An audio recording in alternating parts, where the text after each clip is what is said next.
Had a bit of a scare this morning. I won't go into it more. I just hope I can pick myself back up, you know, usual, you know. Life hits me down, get back up. Easy. Just keep doing it. Yeah. Shake off the cobwebs. Maybe a challenge will, you know, get the blood moving.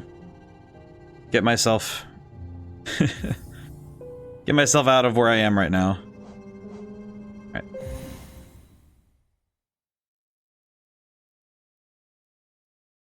Yeah, I had a bit of a morning, Truth. Remember my buttons. Tough thing is when you play I was playing because I played Silent Hill 2.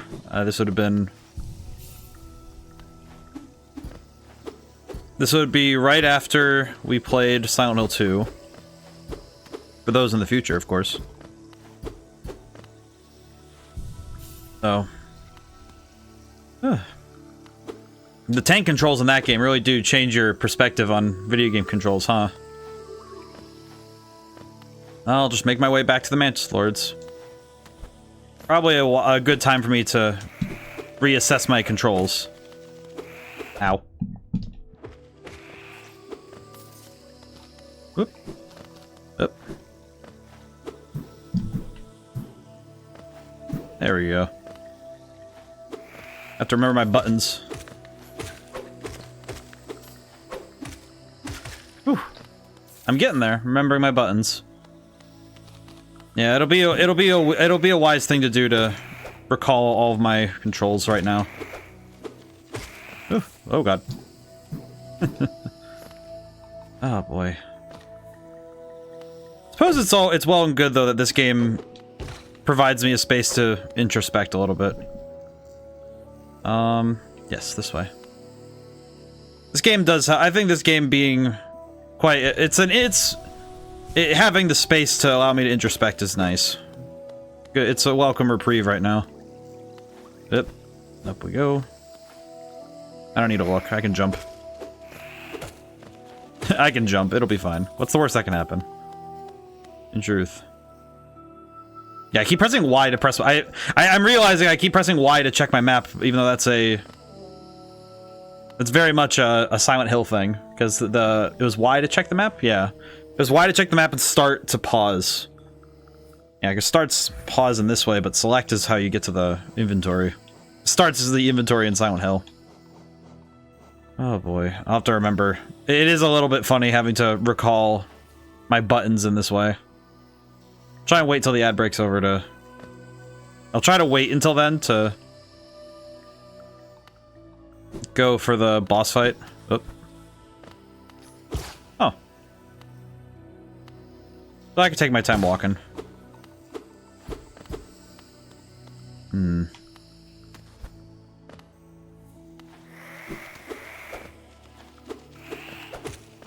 Wait. Just keep swinging. Ow. Oh god. Oops. Ow. Well, there goes... I have to use all my healing again. Oh well. That's okay. I'll make it work. Let's see. I keep pressing Y to use the map. I keep pressing Y.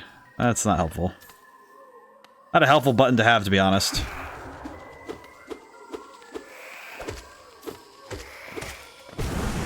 Ah, there we go. Well, that's better. Alright, so now that we have some of our functionality back. Anything else I'm missing in here? It does feel like I missed a bunch of... It feels like I missed some things in here, but I don't... Not sure why, though. Maybe it's just because I didn't really check everything? Hmm? Why? How'd you do this? Hmm. Okay. Oh, I'll come back. That's fine. Oh. Not much more I can do, I don't think. Nope, not at all. Oop. Down we go.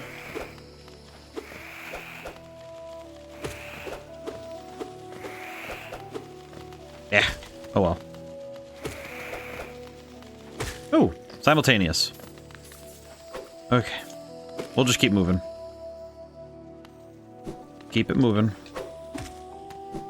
I'll just go to the Mantis. I'll just go to the fight the Mantis Lords. Oop. Okay. Maybe a challenge will get my brain running properly. Let's do this.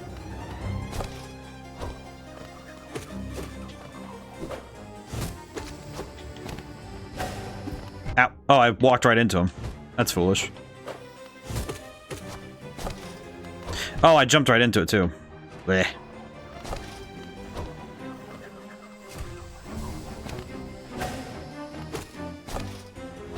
Oh, I can take some time to heal. It's fine.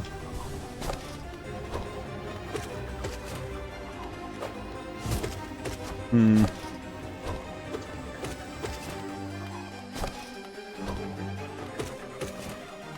Not too bad. Good start.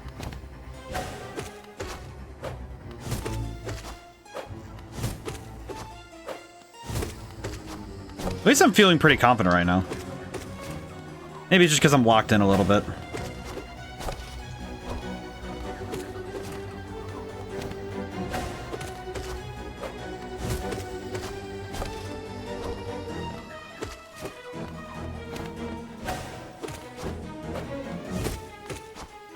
This is not it's the second part that I recall is much harder, so I'm not worried about this part.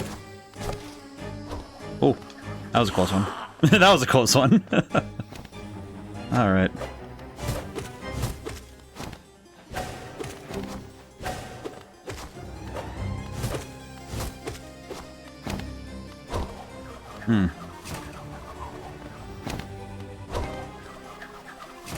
Oh, I can just wait right there. That's cool. Ow.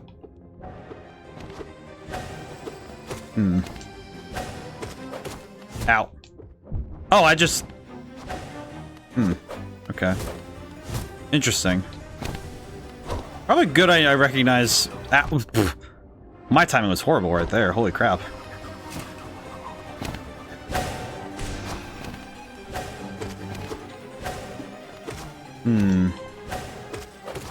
I am not moving fast enough for that. Yep, not moving fast enough.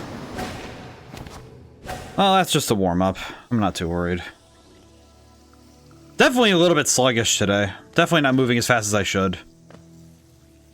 I definitely noticed it when I was just kind of meandering. I definitely should have been moving faster there. Oh well. Just need to get the blood flowing. It'll be fine.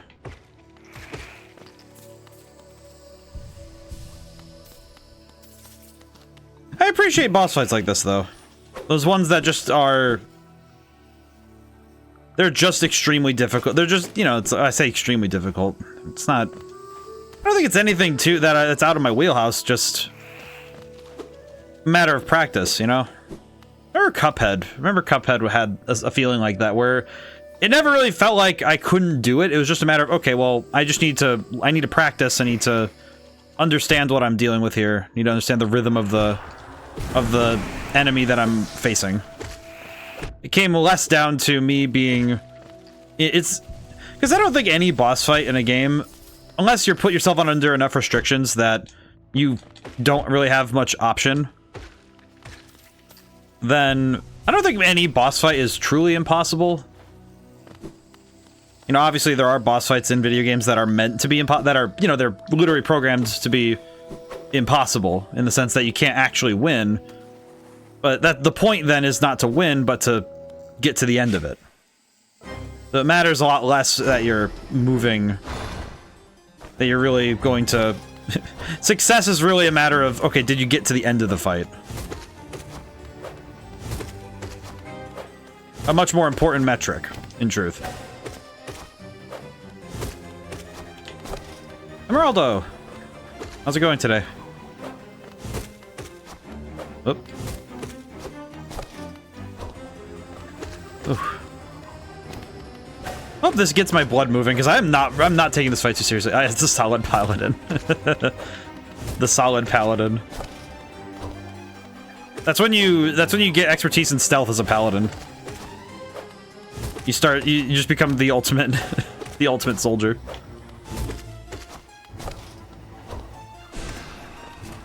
Might as well just wrap this section up a little bit faster.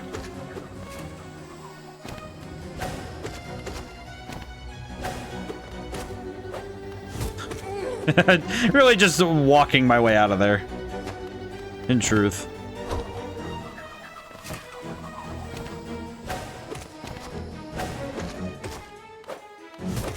Oh god. That was a close one. I see. Ah! Wait, how come it missed the last time? Well, that's not right. I thought that I had the download there. Oh well. Okay.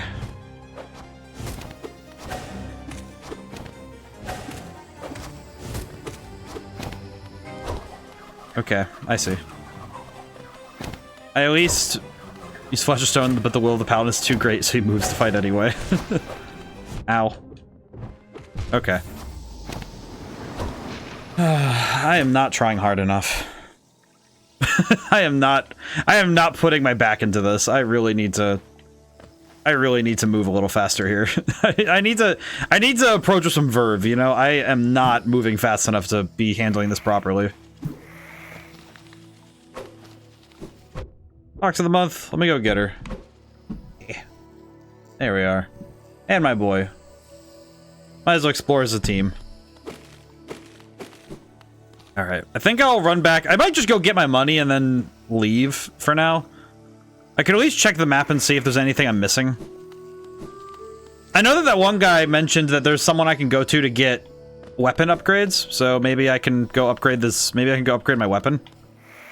That would be cool.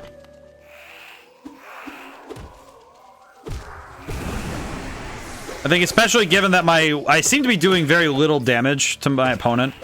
It does take me quite a while to even just beat the one, so it might be wise to go get a weapon upgrade if I can help it. Unfortunately, I don't remember where that is, so might need to think one thing about this game is art style. Yeah, the art style is fantastic. It's one of those things where I can sort of tell that it definitely started life as, you know, in a physical sense. That the art styles began as something like a drawing on someone's book or something, right? You can sort of feel that from the character design and like the way that the world feels. That's nice. Oh god. Okay, I think it might just be... Yeah, it's gonna be faster if I just go around. It's fine. Of the Hollow Knight inspired art pieces of different Dark Souls and Elden Ring bosses. Oh yeah, I remember some of those from back in the day. Those always look really cool.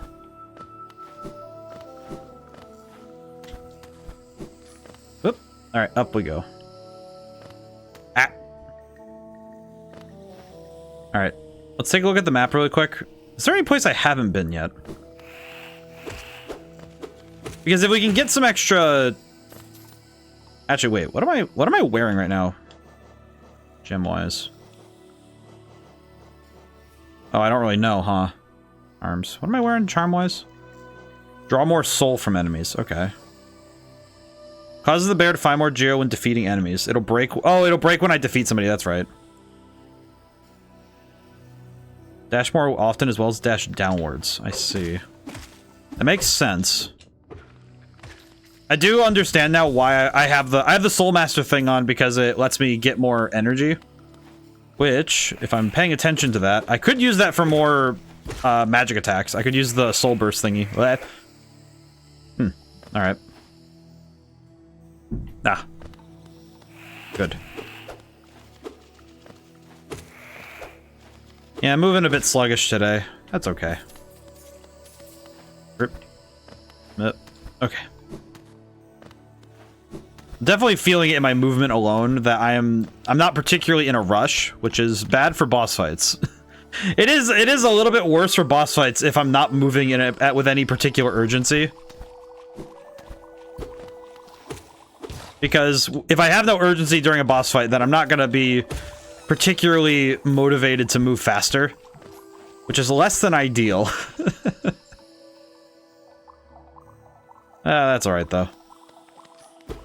Can I? Oh, but I can't go up that high. Can't go up there. Well then. Alright, mark that for later. This is, I said it last time that I think the only thing I find frustrating with... I think the more modern Metroidvania style games is that there's a lot more... It's a lot more setup than it is payoff. And that can sometimes be a little bit difficult to fight through. Where you have, you know, because at this point, I think I have something of 8 or 9 different ways to go. Ow. Okay, we're gonna get out of here. I'm gonna get away from that. And I think that's one too many threads right now to really keep track of, to be honest. Ow. Because this is, because just looking at what I have already available to explore, I'm not 100% sure what to start from. You know, obviously I could just right-hand rule the game and do that until I finish the game, but... Yeah, because there's a dark area back up in the... either in the Crossroads or Fog Canyon. I don't remember. I don't actually know where the blacksmith is. Because they said there was a blacksmith, but I don't know where he is, so... I... might do me well to go searching for him, but I also think that might be a colossal waste of time. Because I might end up just... I could very well end up just going around looking for something that I can't find. Or it could be something I can't reach yet. Oh. Okay. Well, this looks new, right? Is this new? I don't think it is.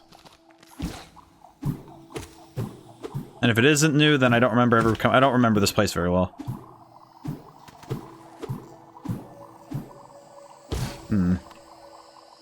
What am I looking for?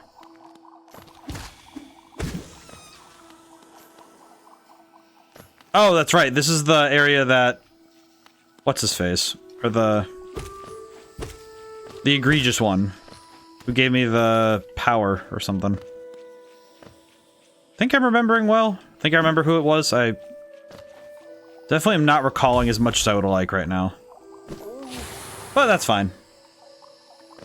Oh, we haven't been here yet. Alright, cool. Now the question is... much of this is traversable in my current state. Okay, no, I can get over here. Okay, cool. Okay, so this is a new area. Alright, nice. Okie dokie. Let's take a look. Ah! See anything up there, but I'll check. Anything up here? Oh god. Ow. Ow. Well, that was nice. I appreciated the chain of events that brought me to this moment. Don't tell me this is all for a worm? Alright, well that's fine. You're fine. You're fine, buddy. Okay, oh wait, no, it's not just for a worm. There's also... Ah! I'm sorry, what? Ah, I see. Ow. Okay, I don't. Okay. The worm is secretly Hatsune Miku. That would be very funny. Investigate what I find. Spore shrimp. Did I come all this way for a freaking charm? What is this? Scatters spores when exposed to soul. When focusing soul, emit a spore cloud that slowly damages enemies. Oh. So it's just a... So it's an item? So it's an ability. I guess. I mean, that might be helpful for the Mantis Lord, I guess. It would mean I'd be less focused on actually hitting them and more just on surviving. Which seems like a punk way to do it, but also I am not above punk ways to do it. Because it's an ability I have access to, so I see no reason to not use it. Unfortunately, if it's in the game, it is a tool at my disposal, and I shall use it. All right, I do need to make it back to the Mantis Village place, though. So I'll have to... Ow. What did I just get hit by? A thread on... the transfers over to fast food place. They call it O'Fryan Snacks. Alright, I like that. That's a good one. That's a good... I like puns. I think... Because you have to be really clever with your wordplay to have fun. To have, like, a good pun. And a good pun can... Good pun takes construction work, you know? It takes time to... you know, it's like... It's like... How do I put it? I don't think you get good pun. You don't get fun puns if you're not putting time into your wordplay. Like a bad party, if there's no punchline, what's the point? Megatron, I was just thinking it would be Mega Whopper and Mega Whopper, but O'Fryan Snacks is gold. Because I think it's like the tough thing with puns is that you really have to. You have to if you want to make a great pun, you have to go the extra step further, and really like you have to go way out of left field to go find the true that gold, the true gold that is available. You need to really dig for it. I guess it's true of real gold too, but still.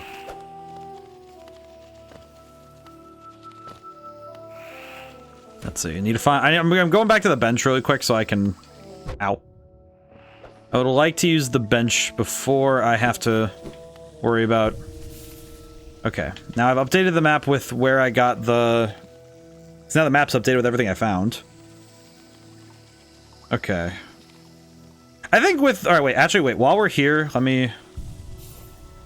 Alright, let me put this on. Okay, so how does this work? When focusing soul... Okay, I don't know how this works. Okay, let me... I need to gather some souls so I can learn how this ability works before I try using it. Because it would really suck if I didn't know how the ability worked. Okay, so when I focus soul, it creates the spore cloud. Okay. And that lasted all of 5 seconds. That is an awful ability. Like, it just means that when I heal, if I can get the heal to go off, then I can... All it really means is if I get the heal to go, then... I get an additional attack, essentially. Yeah, so it just creates these yellow. Okay. That's... Kind of seems like it's a bit of an it seems a bit extraneous, but whatever. It's fine. I'll just use it. If nothing else, it's another thing that'll help me. And it doesn't degrade my healing, so it's not that big a deal. You know, if it was something like, oh, you get less healing when you use it, it would be basically worthless. I don't think I would be able to even use the ability if it was something like that. Mentioned it's a feature of the game so many use it. Reminds me of unnecessary controversy, people mad at using items and abilities. I remember distinctly summons in Elden Ring is one that people find, they take umbrage with it because it's like, oh, you didn't actually beat the boss, you had help. It's like, well, yeah. The whole point of, to me, the whole point of Dark Souls is you have to beat gods and you have to be unfair about it. Like, you don't win a battle with God without bringing a few aces up your sleeve, you know? Like, really, you don't... Do you really think you're gonna beat... Like, you can't defeat a god as a normal dude without bringing a few things that are specifically meant to counter God. Like, if you're playing to win, you don't play fair. But you didn't beat the boss. You're right, me, myself, and I beat the boss. Yeah, with the Mimic tier especially, it's like, yeah, I still beat the boss. It's still me. Just me twice. Fortunately, I can be there twice. It's like RSVPing twice for a party. You can just do that with the Mimic tier.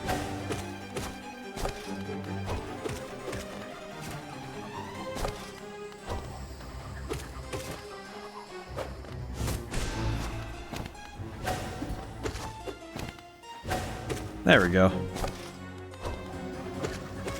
Yeah, I should probably be a little bit more careful during this fight, but that's fine. Cool. should definitely be moving a little faster. just meandering away from the enemy.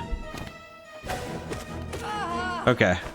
Items like the Great Runes, specifically designed to prevent certain instant death. Yeah, it's like some items are meant to be like, hey, you don't need to play this. But specifically, the nice thing is that it's just there. It's not a... Ow.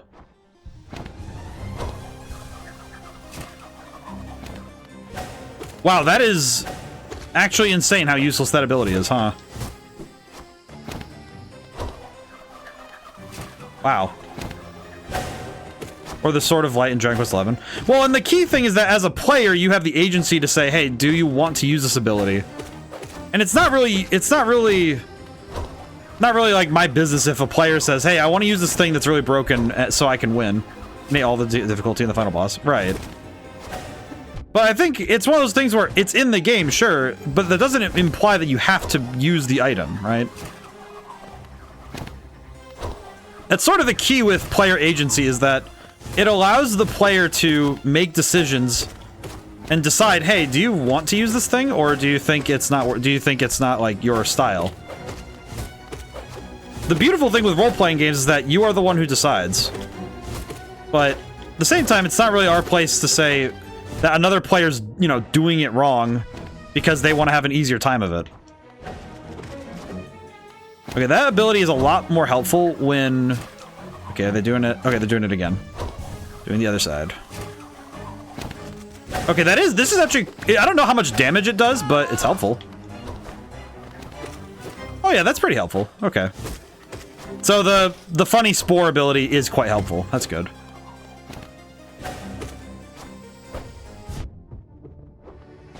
Might be able to win with this. Oh, see, easy peasy. So are we done, or... Oh, nope. Oh. We are done. Okay. Doesn't even tell you to use the item, but you never thought to use the sword instead of attacking with it. Yeah. That makes sense. Alright, cool. Thanks, Mantis Lords. So do I get something out of this, or is it just because we're here? Oh. Deep nest. Well, I mean, it's already deep, so... Wonder if it's a metaphorical statement. Hello. This place gives you the creeps. Vicious little creatures burst out all over the place, and the mazes are a dark, twisty maze. Unless you're all prepared, I'd urge you to leave. Though if you're strong, would you like to buy my map? Yes. Thank you. They're the biggest stinkers using specific guns in, say, COD. I definitely think that when I think multiplayer games, I think like multiplayer settings, you know, where balance is important. I think balance kind of changes. Like when you're required to, you can't use that gun I unlocked, and I'm going to use it.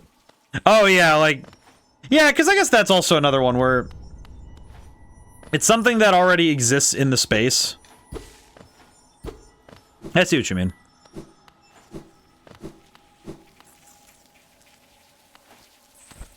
Oh, I love this place. Why is it so mobile? I like that. But with multiplayer games, it's like, okay, well, if it's in the game, what else am I meant to do with the thing I unlock, right? What's the benefit of not using my items? What's that? Ow. Okay. Good to know that that's there. I did not know that. I do like the spore ability, though, because it does mean that if I can heal, then... It's not the most helpful, but I do like the damage over time. I do appreciate it. Even if it's not that much, it's still worth it, I think. Oh god, okay, that just takes me back there. Okay, good. Good to know. It's like choosing a fighter in a fighting game. Yeah, and I think the tough thing is when you have I think multiplayer and single player are a very different beast. You know, when you balance for single player, you want to have a fun challenge. You certainly want a fun challenge, but you don't need... Let's see. It does nothing to them, but I just want to... Yeah, it does nothing. Okay. So they're not actually an enemy, they're just an obstacle. Understood. But with single player, your goal is to maintain a tough but fair experience. When it comes to something like a multiplayer game, though, you have to consider balance. You have to consider balance so that it's a fair time no matter what character you decide to choose. Which I think...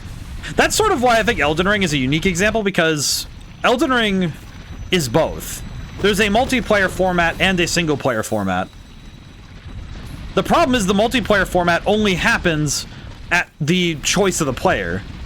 And most of the time when you run into the multiplayer format, it's expressly when you're playing the game in a way that is, you know, with your friends or... Oh, God.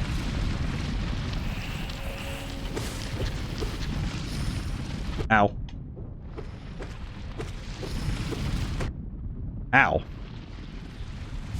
Funny enough, Team Fortress 2 is a victim of balancing nightmares. I think every multiplayer game has their time where it's just awful to, like, the balance is a very hard thing to manage.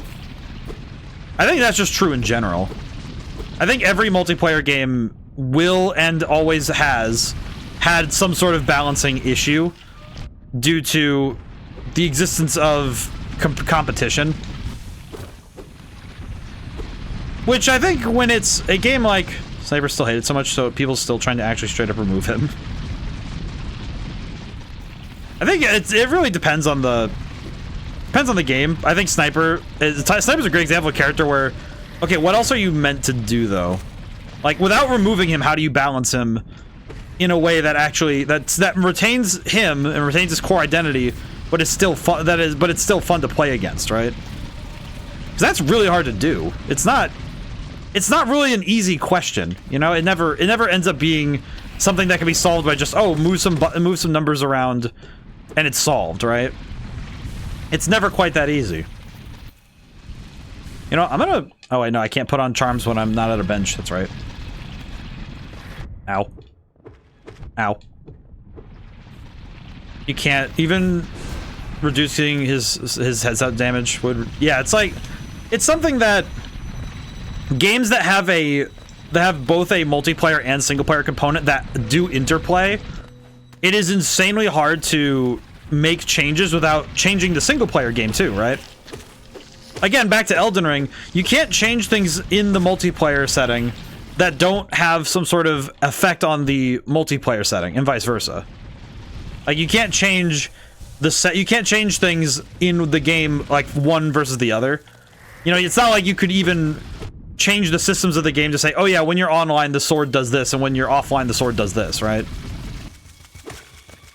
Like, that's not a realistic thing you can do with the weapons in Elden Ring, for example. Well, a lot of games, a lot of older games especially, their balance was built around the fact that, okay, generally, if the players aren't self-policing... Okay, I need to get away from this thing. Ugh. If the quickscope headshots to a straight 150. Oh yeah, for sniper. What is this? How on seal? Oh, another one. Weapons in Elden Ring, specifically stats building ones, are hard to balance. Well, it's like well, that's the thing. Balance in video games is hard as heck to do. I don't think you get good at oh, add. Oh. That's just Edge. Eh. Well, we'll continue in a moment. But... Oh, God. Ah, classic trap. I see. Ow. Ow.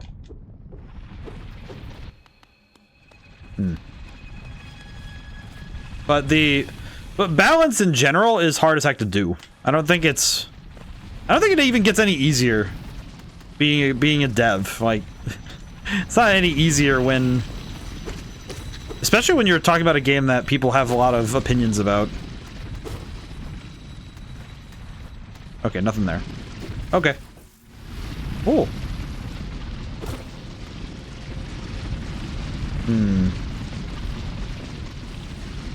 Interesting space. To put it nicely. Is there a bench nearby? I don't see a... Fungal waste goes up there. Okay, we'll come back to this. Okay. But... Yeah, as I was saying, though, I think as a dev, no matter what game you're making, balancing is probably the hardest part of the job, I think, in terms of the sheer numbers work.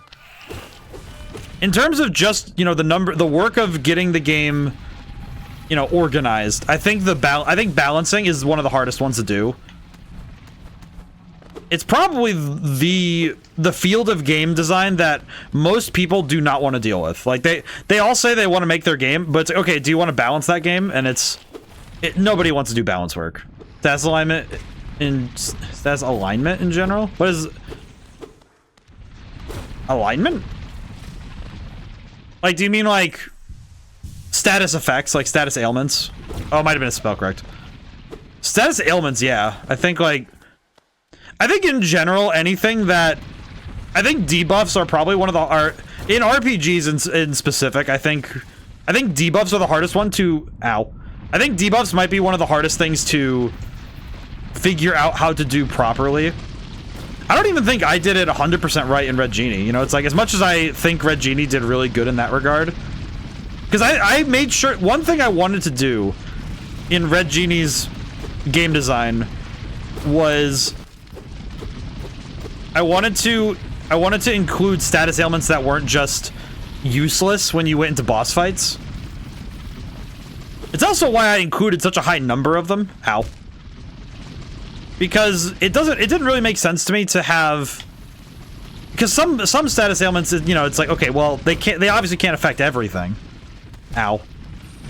Red Genie, I'd say, is good balancing because poison damage is doing the right kind of damage. Well, thank you. HP percent. Yeah, because with poison, I think another one that does good poison is... It's kind of weird for me to bring it up a bunch in the last couple days, but Fear and Hunger did a good one of that too. Whoa. Oh, Hot Spring. Pokemon. I think Pokemon's poison's also good because it is also HP percent too. Fear and Hunger is also one, but I think the games that do poison, not as a flat damage, but as a percentile, and the key thing is that it's percentage that is reasonable for the amount of, for the opponent you're facing, right? You know, if I were to put it down another way, it's like it's made with a conscious understanding of the numbers that you're running with, right? DS2 servers are insanely imbalanced. Yeah, because I don't think the numbers for that particular for those poison and toxic statuses, I don't think they were made with a good and clear understanding as to how much health the player on average would have. And also the enemy health as well. And I think when you're not putting together your numbers in a way that is with understanding of how much damage an opponent can take, it's easy for that to become unbalanced. I remember a couple of other indie games I've played have similar issues with damage dealing, where you can sort of game, when you're able to game the system with those status ailments, it can be really hard to retain the challenge of the fight without like, you know, cheating. I think Frostbite in any game is a good debuff where it makes sense. I think Frostbite's one of the hard... I think Frostbite's also one that's hard to... It's hard to justify sometimes, especially with some games not really making much sense of it. Okay, up we go. Oh, okay, I see. That was a little bit weird for me. It says in Souls, it makes you take more physical damage. Yeah, yeah, because you... Oh god. Where am I now? Okay, up I go. With the iframes. Whee. Not really sure what's going on with this place, but it's not great. Ah.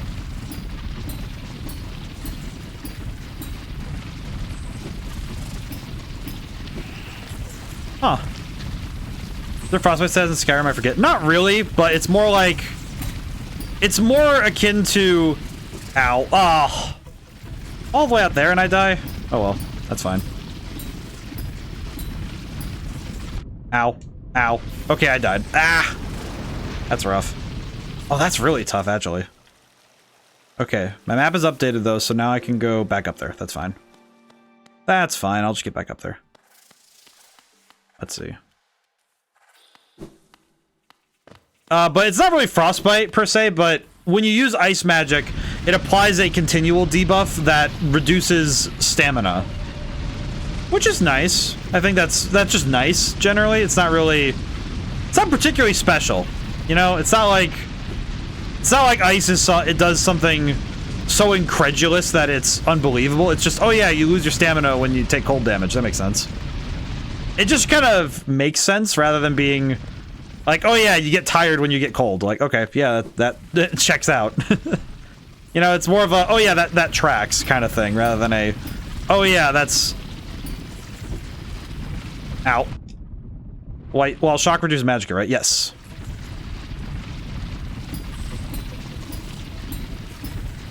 Ow.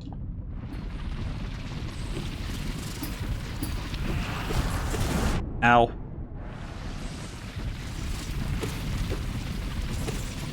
Okay, I'll just wait for the next train, you know? That's fine. I'll just wait for the next train, it's fine.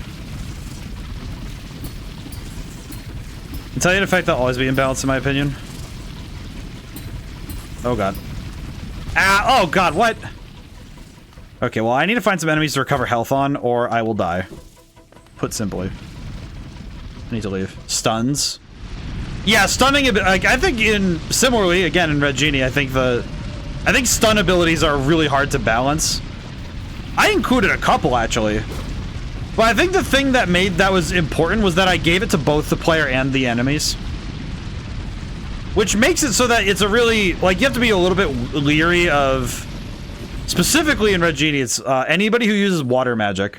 Like, the moment you see somebody using water magic, it's like, okay, yeah, they could knock you prone for a turn, and you could lose your turn, which is problematic. Okay, we need to go back up, try again. But I think it's fun to do that stuff, though.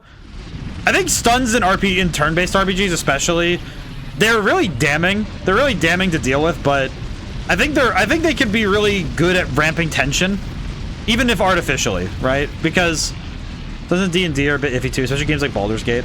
In Dungeons & Dragons, I always get a little leery of using enemies that have stun, because the problem with stun is that it rips away player agency.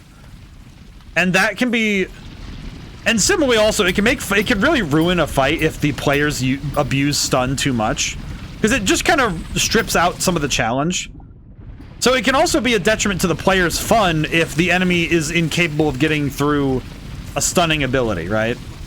You know, if the enemy can't recover fast enough, it's like, oh yeah, the fight's null. It renders the fight null to, because okay, the full fight centers around, can we stun the enemy, rather than, and then it feels a little unearned if an enemy is 100% immune to stun, especially if one person can do it. Yeah, because, and that's something that I think, it's when you specifically take away actions from the player, it can be really difficult to make the player care, because they start abusing the game rather than taking care of it, in that sense. And I definitely think that stunning abilities can be really hard to work with. Free turns on any receiving it always feel BS. Yeah. I think free turns can be, free turns are also hard to justify sometimes, unless an enemy is like, I think that when an enemy has time powers, it's like, it's almost a trope that they get more turns. You know, it's like, it wanders into the field of, oh yeah, of course they have extra turns. They're a time wizard or whatever. You know, and it kind of feels like, oh yeah, they kind of have to. Which is kind of stupid. I don't know. To me, I liked how Slay the Spire did the whole time thing, because it made it so that you had to be careful of the number of actions you take in total. And that, I think that was quite a good way to handle the extra turns or turn manipulation. So I like how Honkai Star Rail does stuns decently while it's toughness breaking. I think it's also because while it affects the turn order, it's not, I do like that, I like that the key thing is that it's still about learning, it's more about learning the systems rather than abusing them. Because it's, oh, if I can toughness break them here, then I know that they'll be open for attacks, and I can stop their next big attack, right? And that is a lot more interesting because it means you have to be thinking about the intricacies of your team and the situation you're in. Oh, what on earth? How is he doing that? You know what's funny? This reminds me a lot of Super Mario World. Because of the way that you have to do the thwomp bouncing. I remember that thwomp bouncing is a thing you can do in Mario World. I wonder if that's where this idea came from. It would make sense to me if that was the case, but... Ooh. All this for orb. Spin jump, bounce thing, yeah. Reminds me of that a lot, because it's a similar flow to the movement. Similar vibes. Whee! Oh. Okay, we're done here then. So we went all that way for an orb. Okay. Well, I guess we went there for the challenge too, huh? I can appreciate that. Oh god. Oh god. Go back up. Okay, never mind. Go back. Okay, just run back. Run it back and heal, it's fine. I like that kind of movement where you have to use your attack to keep aloft. I think that's fun. I think it also works well that the ability itself is... It's nice to work with. Feels nice. It feels like that kind of ability that... It challenges you in a way that is just fun to try out rather than being... particularly... It's not like frustrating because it's a matter of a skill thing. Oh, I can do it here too. Ow. Huh.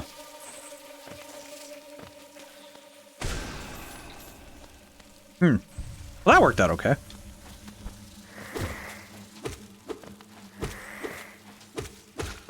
Yeah, I think the movement in this game definitely has... I appreciate that it has so much room for learning. Because this definitely makes the learning curve fun. I think the learning curve here is really nice. There are times where I do find myself pushing up against it in a way that I don't think the game... Don't know if the game has intention for some of these things, but... Okay, I'll just go the long way. Ow. Ow. There we go. I do hope that we have enough money to make it through the rest of the game, but we'll see. Okay, at the very least why does it sound like the intro to Raining Blood by Slayer? That part there just sounded like the intro to Raining Blood. It's really expecting it to just like, you know, just like dun dun dun dun. Okay, too dark, coming back. Don't I have a thing for that? I have a... No. Okay. Yeah, the guy is way too dark down here. I mean, I get it. It's called the Deep Nest, but why is it so... I get that it's the Deep Nest, but I don't think the deep necessarily has to be pitch black. Doesn't help that I guess this game, if Silent Hill 2 let me dissociate from the darkness by virtue of being able to fight the enemies, this game really lets me dissociate it because the enemies are no match for me. Like any amount of fear I have is kind of assuaged by the fact that I have a weapon. Oh, hello. What are you? What is this thing? What sort of heretical creature is this? Okay. So it's either death or verticality. I see. Ow.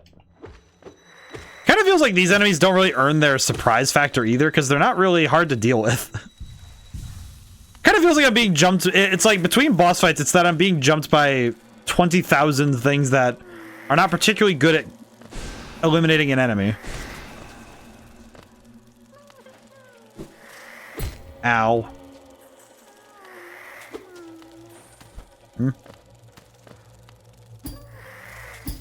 Ow.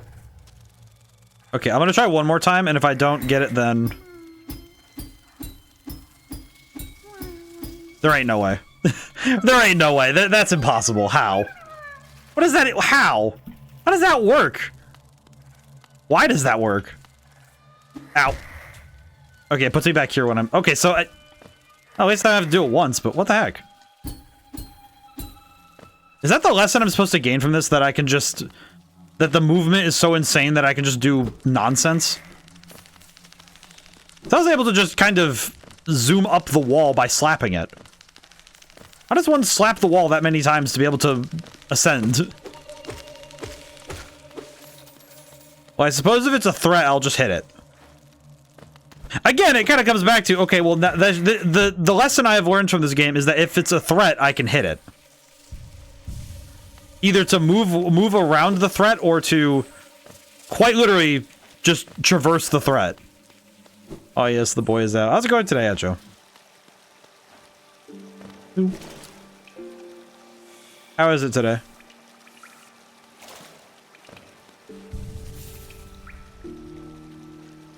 Let's see. What am I looking at here? Ready to go and breakfast? Oh, that's most excellent. That's pretty good. Let's see. Where am I going? I can't go back up to the fungal waste yet because I fell down here. That's just weird. Oh, got some good Stardewing. Ah, Stardew Valley. I see. Stardew's pretty good. I've only seen gameplay of it. I have watched people play it. Looks pretty fun. I do like the dev is excellent. I appreciate their passion for their game. Also looks just like a mountain of work to maintain a game of such magnitude. Okay, can't go this way. What the other side?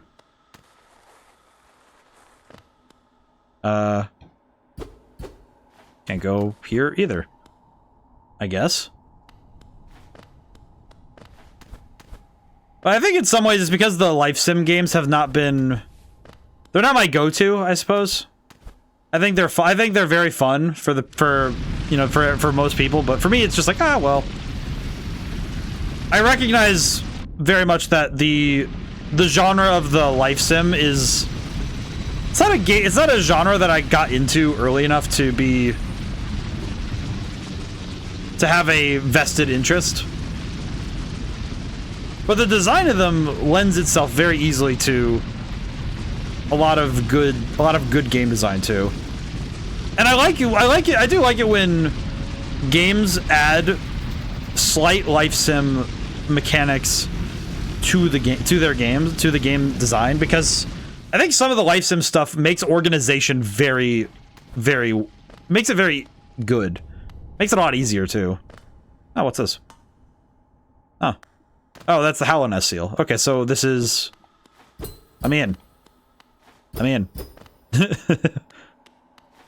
Let's see, is there a thing here? Ah. Door with an open slot. Can I use... Would you open it for... Ah. Well, then what do I do with this?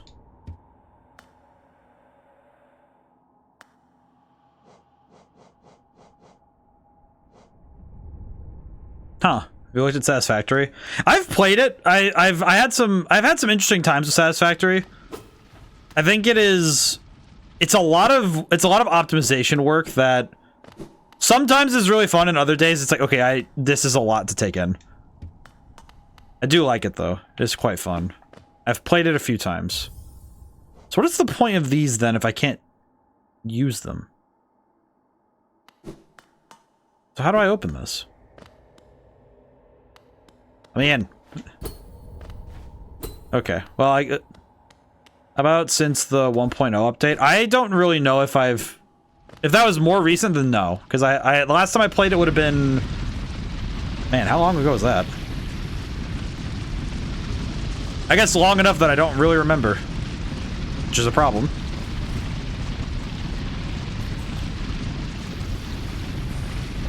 Okay, where do I actually go now?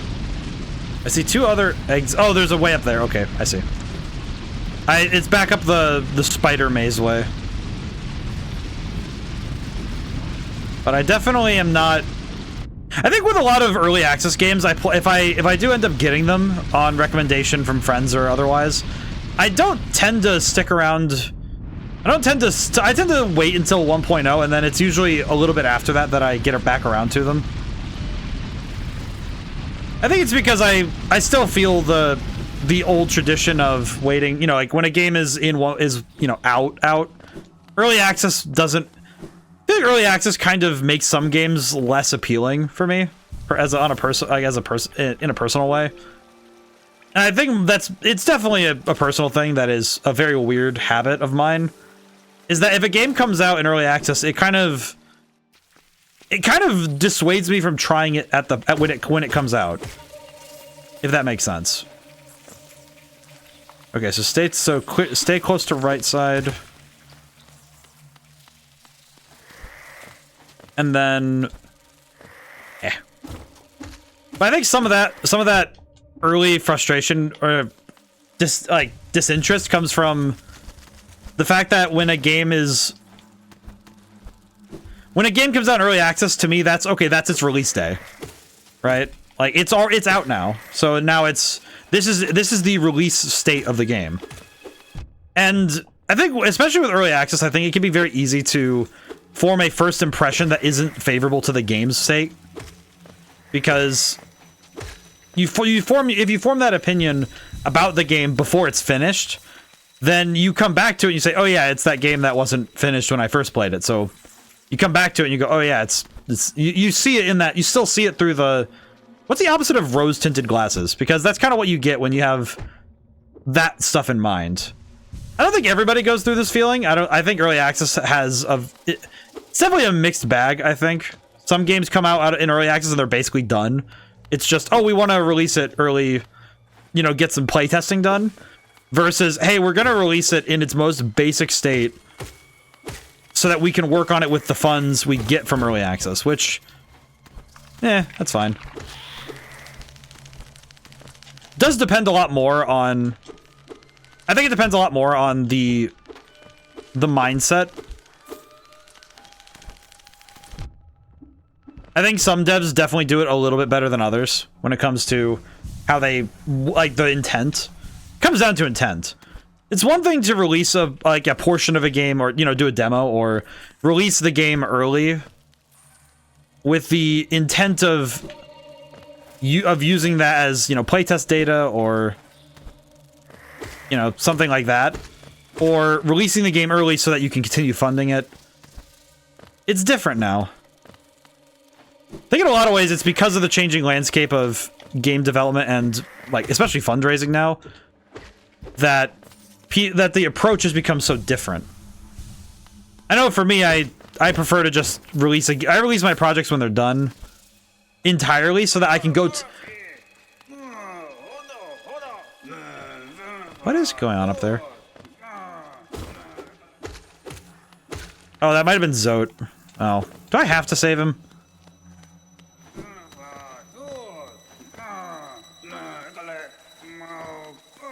Sounds like me when I don't have coffee.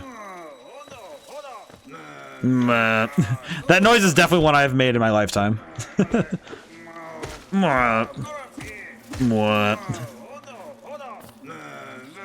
Zote.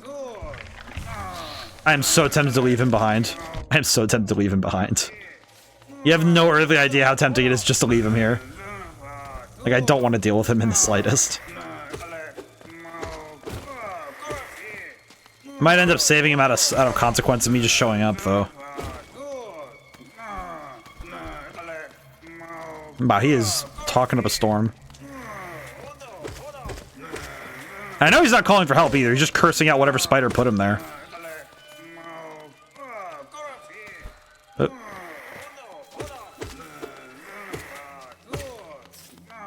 Rip.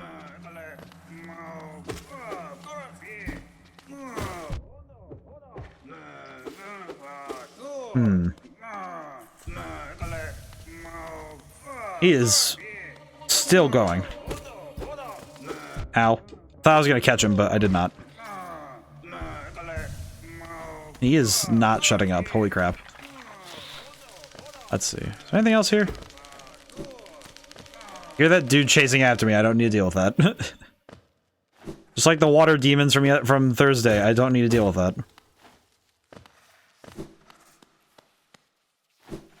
I'm gonna guess this is to Zote. This seems like a side path for Zote. Maybe? Either that or it's just a side path. Hmm. Oh. That's nice. Oh god, that's a lot of them. Huh.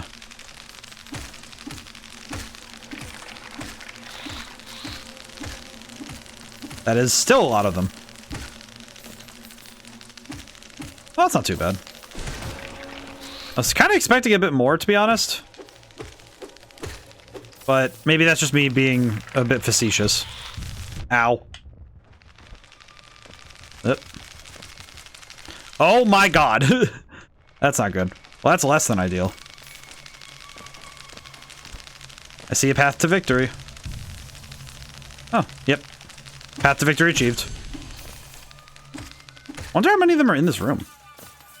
Hmm? Did I... Oh, it broke. Oh, cool. Ah, so this is the way to Zote. Okay, good morning. Hello, Apprehentus. How's it going today? Oh, hi, Zote. What's up, you stupid old man? What are you doing, you clumsy little swing your rusty nail in the darkness? You almost struck me. If you had, it would have been the end of you, trust me.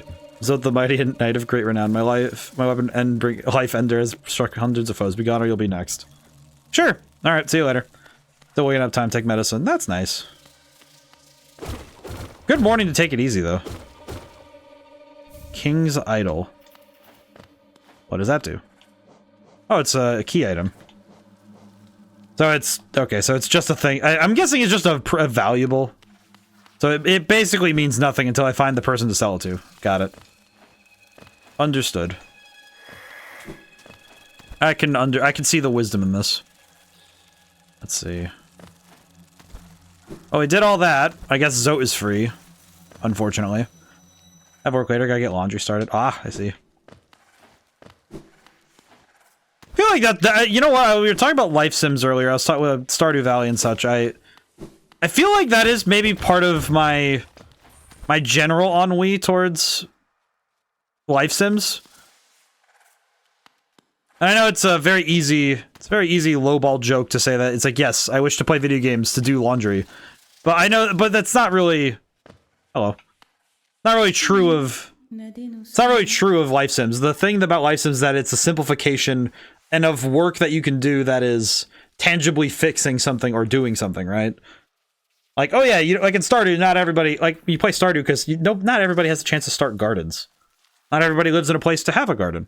I happen to be able to. And I do appreciate it, but... Let's see. Whole area swarms with dead critters, biting, burning, scratching types. I test my strength against it. All the bravado has left me. How I feel tired and sore. Take what brief as I can. I'm off search of less terrifying challenges. This is no place to die. Fair. Alright, that's fair. Adge. Yep. Bench. Do I have anything else I can put on? No. Okay. Probably the least fun bench to sit at, in truth. Okay. This just takes us here. We can go back up to the fungal waste up there. Guess that's our next objective, I guess. Not really sure, to be honest. I'm just kind of following the path as it takes me. At this point, I'm almost fairly certain that I've missed one or two easy paths. Maybe. Though I can only take potshot I can only take potshot guesses as to what I'm missing right now. I do have a lot of money though, so that's nice.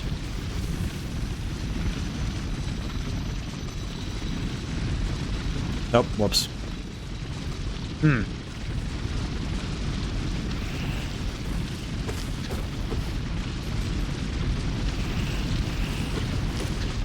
Ow. Whew. But I guess as I was saying with life sims, though, is that it's a genre that I think it's more about having a space to organize that is more tenable to do so in. Because in video games, it's actually quite easy to, you know, clean up a space, spruce up a home. Because you take out all of the hard parts, which is funny because, you know, I work retail and I ironically enjoy supermarket together. Yeah, because it's like, I think it's because there's a abstraction. Because part of playing pretend, part of, like, when we're kids, when we play pretend, part of the enjoyment of it is the abstraction. That, yes, this is not real life, and we're just using skills that... It's a different application of skills we have and already use, but we use them in a way that is unique and novel, and also in the pursuit of fun. Like organizational skills, you know, working together with employees, you know, it's like... All that stuff is being used in a way that is for entertainment, not... And it's a safe space to work the skills without feeling... You don't feel stressed because, you know, at the end of the day, it's like, okay, yeah, it's not gonna harm my employment.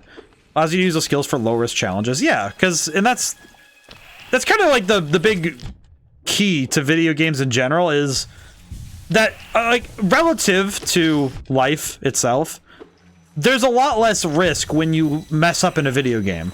Like, yeah, it can feel like the end of the world when you're, especially, like, you know, if you're playing challenge runs or doing stuff like that. It can definitely feel like there's a higher risk of when failure can, you know, be devastating for your chances of victory. But at the end of the day, it's like, okay, yeah, I'm still here. You know, the challenge was fun, but it wasn't like, okay, yeah, you're out of a job and have no money if you mess up. It's like, okay, no, it's just a game, guy. I think as a game dev, the phrase "it's just a game" is not... It's not a bad thing to remember at times, right? I think it's... As a dev, it is very easy, I think, to get too serious about, like, trying to make the thing perfect, making it, like, you know, doing all that extra work, you know, crashing your head into it over and over and over. It's very easy to get lost in that and forget that it's like, dude, this is a thing made for entertainment. Conversely, you too deserve to enjoy the process. You know, not just the process of playing games, but making them. Both require someone to have a bit of a joyful... You have to have joy in your spirit. At least to an extent, you know? You have to be... Like, yeah, obviously, there are points of it you should be taking seriously. Like, hey, if you're gonna make a game, just a game, let's you not take the mechanics too seriously, let them be fun as well. Yeah. Like, you still, like, obviously, you still want to be giving a challenge, you know, especially if you're playing a game that is challenging. It doesn't behoove you or the game to, you know, sit there and belittle it, you know, to be like, oh yeah, this isn't, you know, it's like, oh, I'm not gonna really try all that hard, you know. It's like, well, you don't need to try too hard, but effort is good. Even if it's just mental effort, it's still worth it to put that down, right? And then it's that balancing act of putting enough effort to have fun, but not so much effort that you know, it's like, you know, to me, it's like when you play a sport, which sports are games. When you play a sport, you don't go so hard that you pull your muscles all the time, right? Because it doesn't make you a better athlete to constantly run yourself to the ground. Something I learned very clearly watching some of the athletes at my schooling days. You know, it's like, okay, these people are burning themselves to the bone over a game. At the end of the day, sports are games. You know, it's like, 'cause sports are games. I think it's very easy to forget that a sport is a game when you're watching people do it as a job. Because professional sports really do make it... You kind of forget that these are people playing a game for entertainment. And it feels too often like even the players forget that it's a game. Like, hey man, aren't you having fun? Maybe it's different when there's millions of dollars on the line. Even though the money's not on the line, it's just a consequence of you being there. So, seems weird to me. I never quite understood that. Then again, I like sports a fair bit, but I like playing, like when I would play soccer, I liked playing soccer for fun. I liked the thrill of the game. I like playing soccer. Soccer's actually my favorite sport. Of all sports, I think soccer's... I don't think there's any sport like soccer to me that holds the same headspace for me. If that makes sense. Like it's definitely... It definitely is my favorite of all the sports that I know. Wait, where does this go? That goes down. I'll check this building first, and then I shall go back down there. Is this a...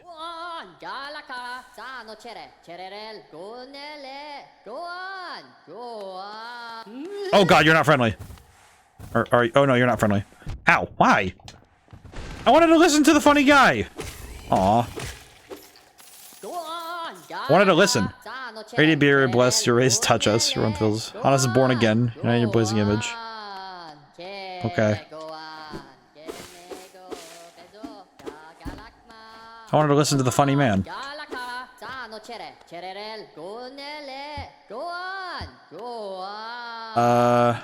Okay. So he's embracing light. Cool. Okay, well he's just gonna keep doing that. Very well. Good to know. Huh. Might as well go down the hole. Ah, it's just a shortcut to go back down here. Okay, I see. Okay, understood. I'm gonna go back up then. Because this is not where I need to be right now. Whoop. Up we go. But nevertheless, I think there's a good balance between playing to win and playing for fun that is necessary to strike both as a dev and a player. Because it means that you're maximizing what you get out of a game. You know, it's like you get that good combination of enjoyment, but also that challenge, because the challenge lets you get stronger, you get better at the game. And I don't think you don't get better at both playing games and learning them if you aren't challenging yourself. I think some games though, it's okay if you don't need to run so fast. Not every game though needs to have that drive. I think some games you just play because it's enjoyable. I think that's what the benefit, that's like the big draw of Animal Crossing, is that you can play the game and it's just, okay, you move at your pace, you have fun, you put together your island, and then you're done for the day. That's it.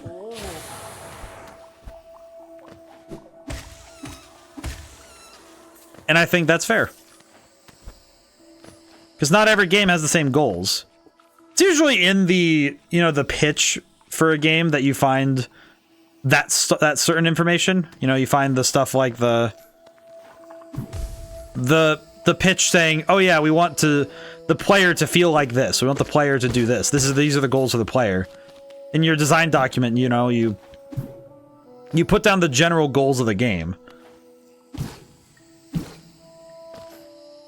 And I think some games are just made to be gentle experiences. It's the same way that you don't have a complete, you don't have a complete theme park if you only build the highest thrill roller coasters, right? You don't have a complete roller coaster because you don't have a complete theme park because you only have the highest, highest challenge, highest thrill experiences. And that can be kind of difficult to do over and over and over again, right?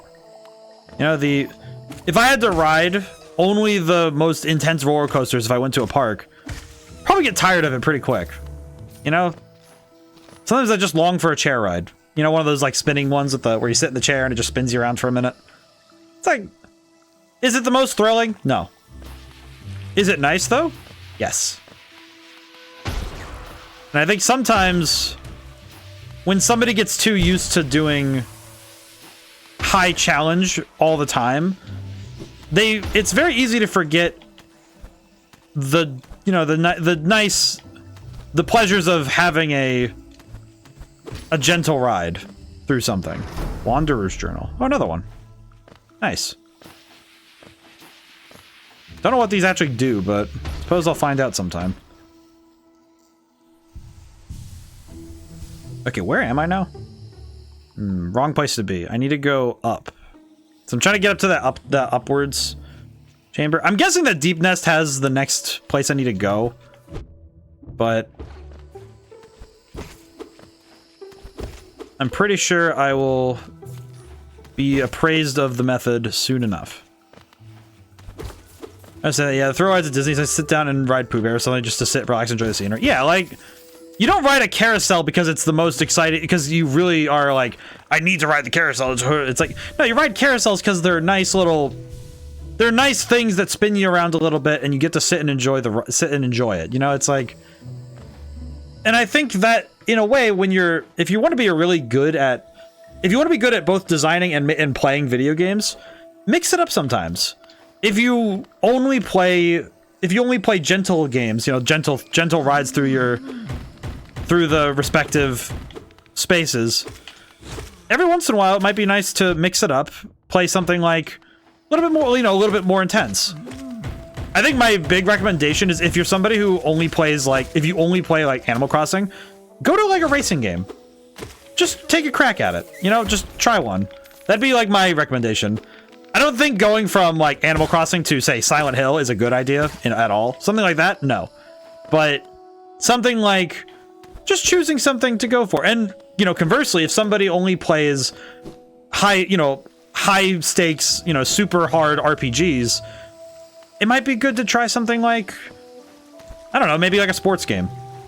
Maybe not like FIFA or NHL, but like, you know, something that is involving the rules of a sport. Maybe like Rocket League. I think Rocket League's a great example.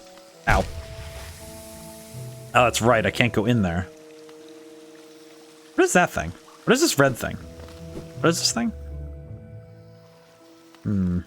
Let's go look. Hello. Oh, it's you. Hello. How are you, strange one? Make you a lot healthier. Makes you stronger. Alright, well, thanks, man.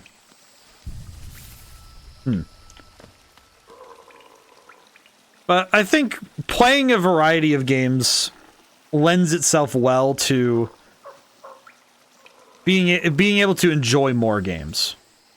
I think it is a lot easier to understand and appreciate those things when you play more variety. I think also, conversely, I think it's also a lot of fun when you're able to take the skills from one game, from one genre to another.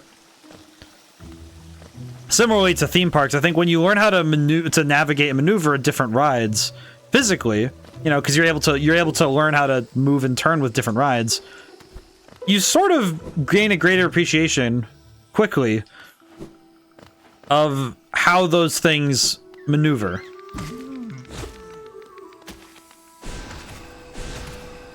Ow.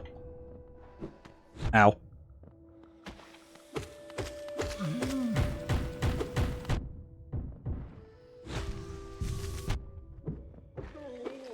At least this guy's worth a lot of money. A lot of video games feel like that, though. I think, you know, if you get good at rhythm games, I think it makes action games a lot easier. If you get good at I think racing games especially, you know, I think racing games do offer a lot in terms of practice and for different genres. But I think more so working on your reflexes versus, you know, intuition, and put that against critical thought. It makes, because that's why I think I'm quite good at RPGs overall. You know, overall, if I look at all the RPGs I've played, I'm fairly good at them because I can make decisions quickly, but RPGs afford you the time to say, hey, you have time, you can think it over. Sometimes just the ability to think a decision over is really good. Being able to do it quickly is nice. Even if it's the wrong one. I think that's something that happens a lot when I play when I go to play Magic the Gathering on Friday nights. When I go to play Commander, sometimes I make the wrong decision, and that's okay, you know? It's still generally alright because, well, the game wasn't going to move any faster if I just, you know, let it be. So sometimes making a fast decision and saying, okay, no, we're going to keep the game moving. I like playing recklessly in that because at the end of the day, when I play Commander, the goal is to have fun and to be out and about, so it matters very little to me if I do win. I still play to win, but I don't like playing so hard that, you know, other people aren't having fun at the benefit of my own victory. You know, it's like, oh, cool, I won, but who cares?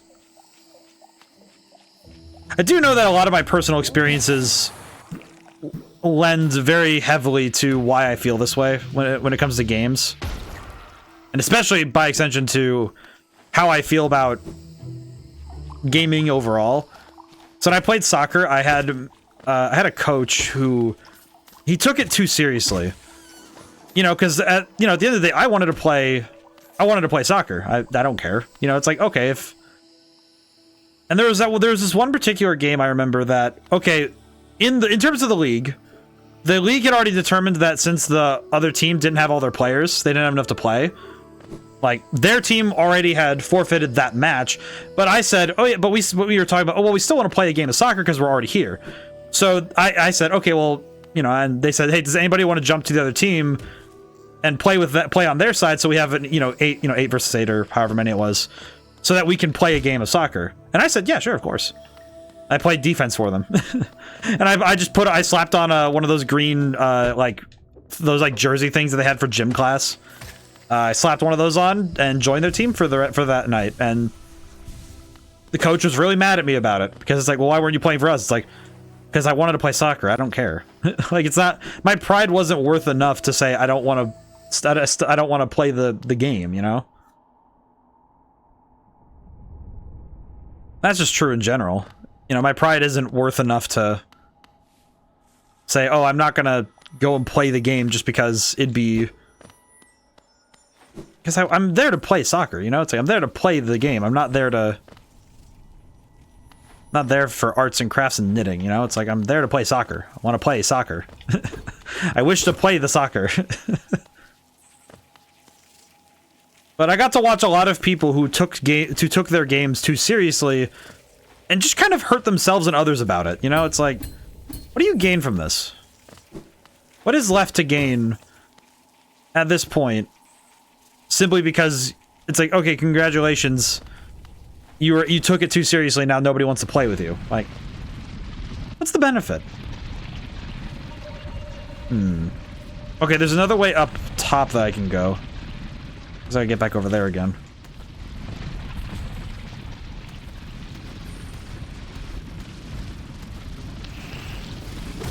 Ow. There we go. Let's see. I have to remember where to go.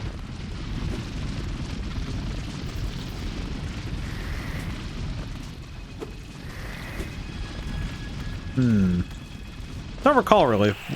Don't recall where I am at this point. Tough thing is that ow. Ooh, close one. Tough thing with this one is it's just a box instead of a, you know, it's... I understand why you wouldn't really want to draw all of this. I get that. But it does feel a little bit silly when I'm hoping to... Oh, hey. Money. You want to wait till it goes? Hey, free cash. Nothing quite says a good day like finding $10.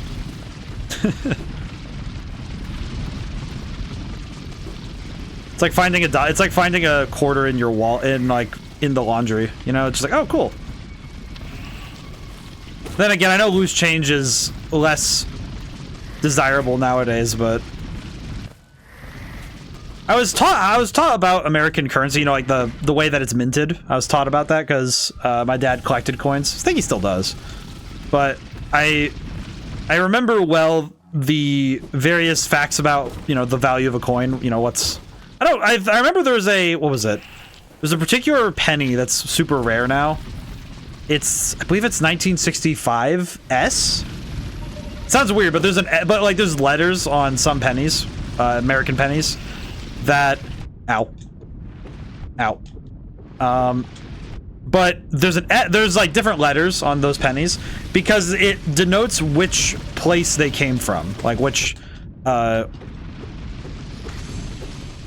particular minting facility they came from. S refers to San Francisco. I think D is for Denver, if I'm not mistaken. But there's a couple of them. You know, there's like 3 different letter types. And if it has no letter, then it's, I believe that's because it was minted at the like primary place in, I think it's Washington, D.C. I forgot. My coin facts are a little bit hazy right now because I'm trying to remember them off the cuff. It's always a lot harder to remember stuff like that when you're trying to pull it from distant memory instead of, you know, recent memory. Because I haven't dealt with coin stuff in a long time. One of those fields that I don't have as much time sitting around with as I used to. Okay, I probably shouldn't have used that for... I should not have used that for those purposes. Come here, you.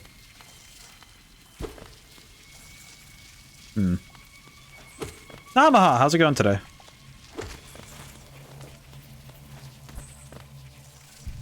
Hope everyone's doing well. We're well past the hour mark, but I hope everyone's doing well this weekend. This is a good weekend to take it easy, I think. Oh god. Okay, we're good. I was a little scared there. Hey. Free money. Oh god. Run away.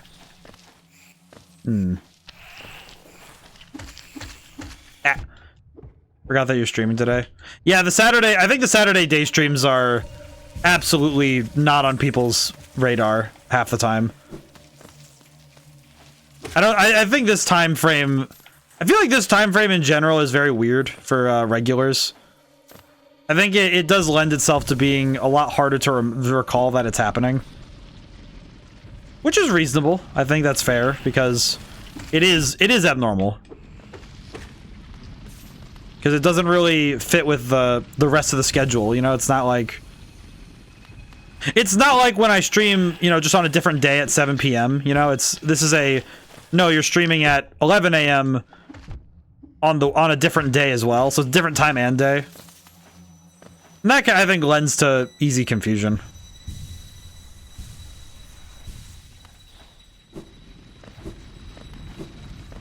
Where am I going? Oh, that's right, I have to go back up through here because of the... So I forgot about that. Forgot about the shortcut. I did also forget the shortcut entirely. Which is fine. Not like this is a particularly hard place to get through again, but... I'll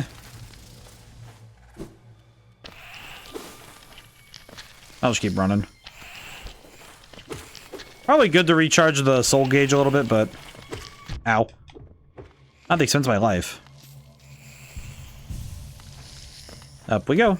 Yeah, this is... I think Deepness is probably not my favorite area, all things considered, but... Okay, there's gotta be something else with this place, right? Go on, Galaka.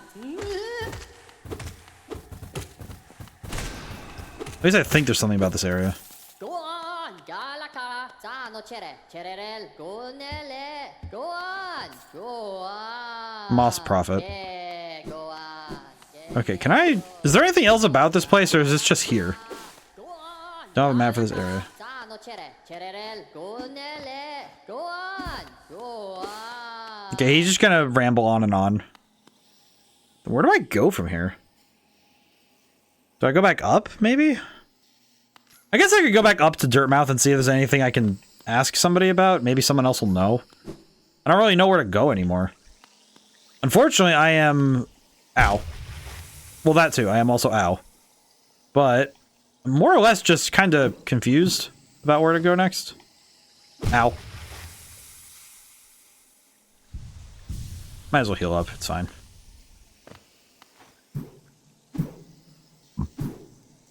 Oop. Weird. There we go.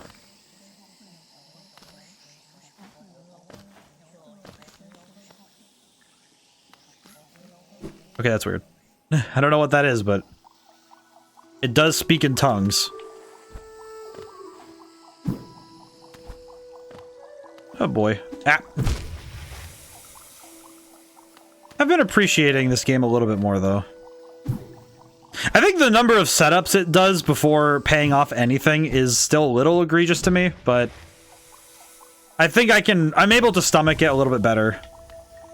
There's a lot of dead ends that the game expects you to recall. and I don't... It's not that I have any particular trouble remembering them, it's that having so many to recall lends itself for me to... So I can recall them when I see them, but when I have to leave them alone for hours of gameplay and then remember them later, it's a little less ideal for the gaming experience. Ow. Ow. I think particularly when it's a space, like this where I have to recalling large amounts of dead ends in a row. So I think at this point we have 5 or 6 different, you know, points of interest that I have to recall.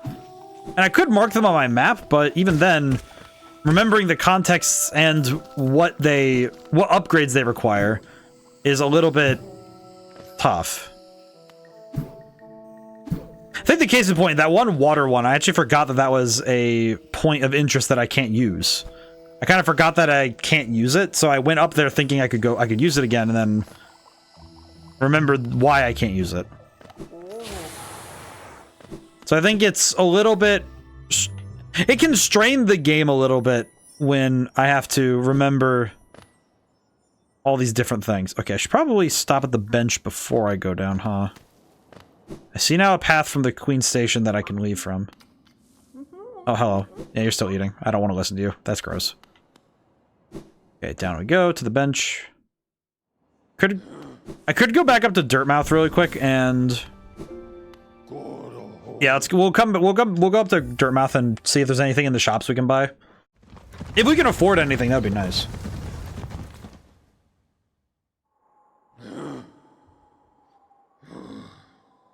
That's right. I just remembered. It just occurred to me. It's $9.50 for the old key, and there's another item that was an additional, like, 1,000, roughly. Many used to come hoping the kingdom would fulfill. How Nessa was called, supposedly the greatest kingdom there ever was, full of treasures. Now it's just a poisonous tomb full of monsters of madness. Everything fades eventually. Yeah, it does. Let's see. Found another one of these. Oh, he found more stuff. Okay, cool. Let's get the key first. Might as well. I think that's that item to me is more important. Takes more hits. Grants more time to recover after damage. This thing. Yeah, we need the Lumafly lantern so that we can actually go into the darker parts of the underground. That said, I should save it and just get 800, but I think getting both of these would be a bit of a better investment. Because now I'll have most... We'll have 2/3 of an orb and 3/4 of a mask. So the next time we find either item, we'll get an upgrade to the thing. So I see that as an absolute win. Alrighty. And then we'll just go back down. Yeah, because then we have the items for later, so it'll be fine. Ah, boy.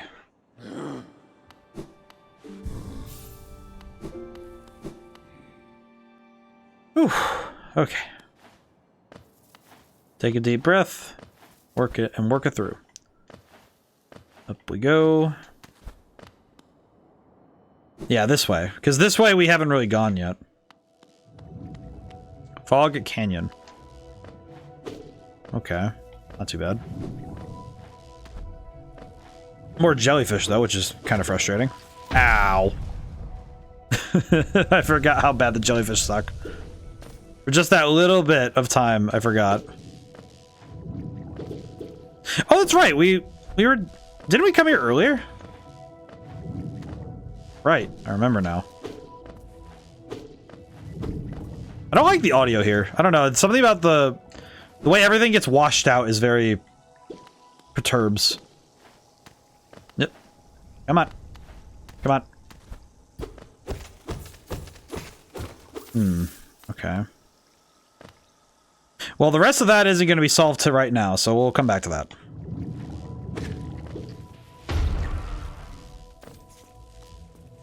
Well, alright. Up we go. Is there anything else we can actually do at this point?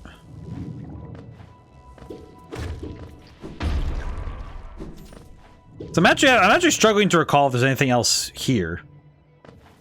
Because we don't have a map for Fog Canyon, so I don't actually...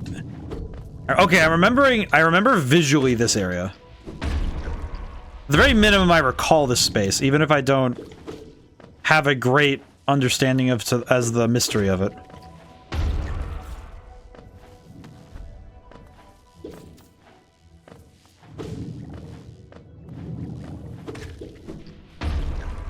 All right, up we go.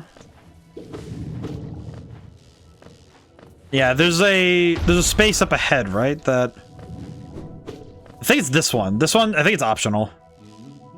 Oh no, it's the map. That's right. The map.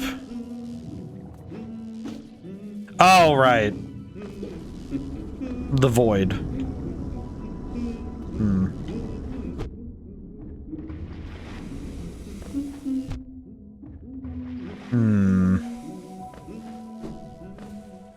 Is there a way around that? The map. I want to use the map, but how does one acquire the map in this space? Because I don't have the ability to remove the void. Because I can hear him doing his humming, but I can't go forward because of the void. So I can't actually do anything with that. Not actually sure where to go anymore. Because I think I've exhausted a good chunk of my current avenues of exploration. Because Fog Canyon is just a bust. I don't really know where to go. I need to kill some Metroids. Might be a decision.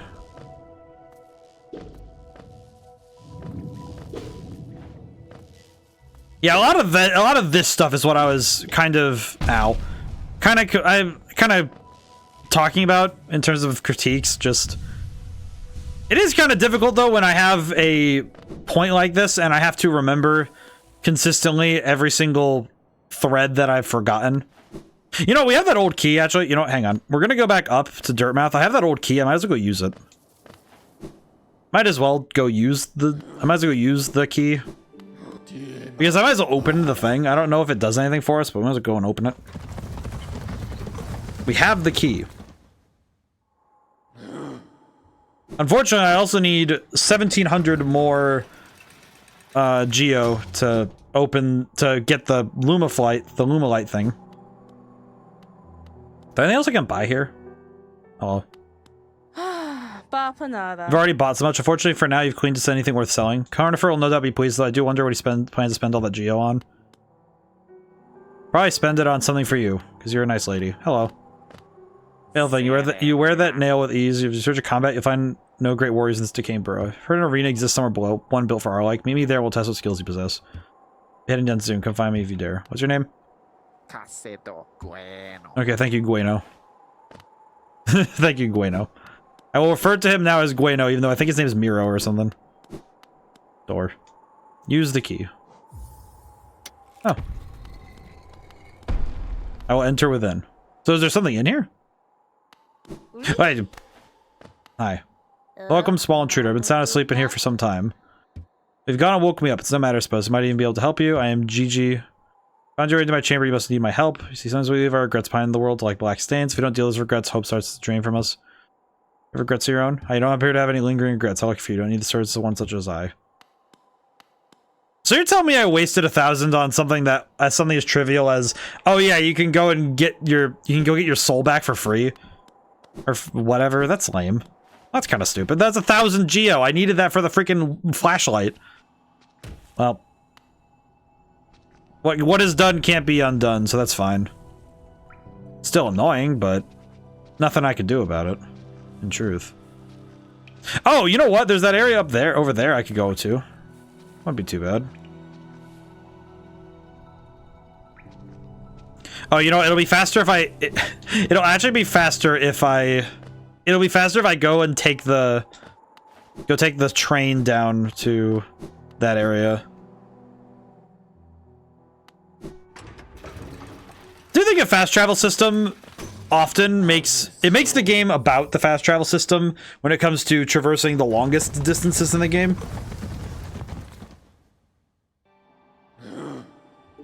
At times, I think once a fast travel system if a fast travel system is too granular. Oh, hi. What's up? Hey, buddy.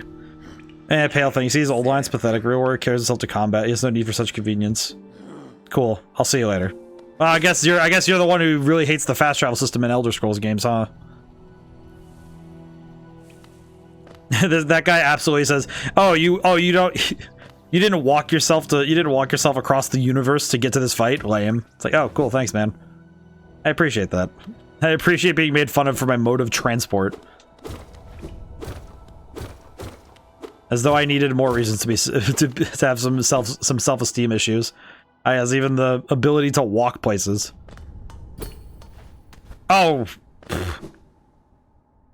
Can't even go this way. That's right, because of the elevator. Man, why are there so many? There are so many explicit places where I just can't go anywhere. I have nowhere to be right now. Let's see. There is a building up there. I could see if I guess now with the Mantis Claw I could get up there. I guess. So many different places where I'm just left thinking, okay, where do I go now? Because this area, too, is a dead end. It does make for some less satisfying conclusions when your thought process is, okay, but this isn't the end of this thread either, because I still have to solve the mystery. But it keeps getting delayed. You know, is that delayed gratification of the objective? Okay, this thing again. Door with an open slot. Yep, another door. Okay, well, these things are, to this point, not very helpful because we don't really have anything to work with. Okay. Just realized, too, I can't check the map of other areas while I'm here. I can check okay, I can check this, but this tells me almost nothing. Well, I haven't fought a boss fight in Deep Nest yet. I'm guessing that I have to get something in Deep Nest. I'm guessing Deep Nest is the next area I just need to smack my head against until I figure out where to go next. I guess. Seems like a poor way to move forward, but have very little other option. Okay. Yeah, unfortunately the ability to stretch this out might be a bit tough for me because I think the continual delayed gratification can be difficult at times to maintain. I think it's hard to maintain endurance sometimes when the game does that, where you have I think running into a dead end can sometimes it can sometimes drain your energy. It's sort of like, I know it's a weird analogy, but when Foxy, you know, when Five Nights at Freddy's, when Foxy runs into the door and he runs out of stamina, or he drains your stamina, I think in a way he gets tired too, because I think when you get stonewalled in something, it's a lot harder to retain your momentum. You know, when you get stopped somewhere. So I think when you get stopped hard somewhere, it is very difficult to maintain the forward momentum because you have to say, okay, go find another way to go forward. It's probably why mazes are really good at making people tired. I think it's very easy to get tired when you have to run a maze like that.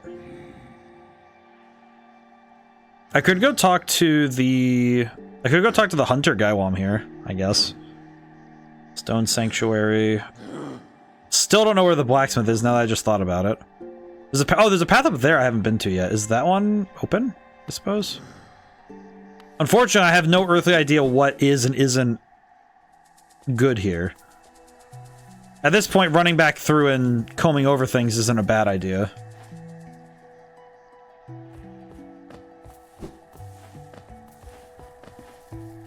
Yeah, and I think large maps like this lend themselves to being at least like understood, you know? I think understanding these kind of places is very important to the mastery of them. Conversely, though, I think it's very easy to... Ow.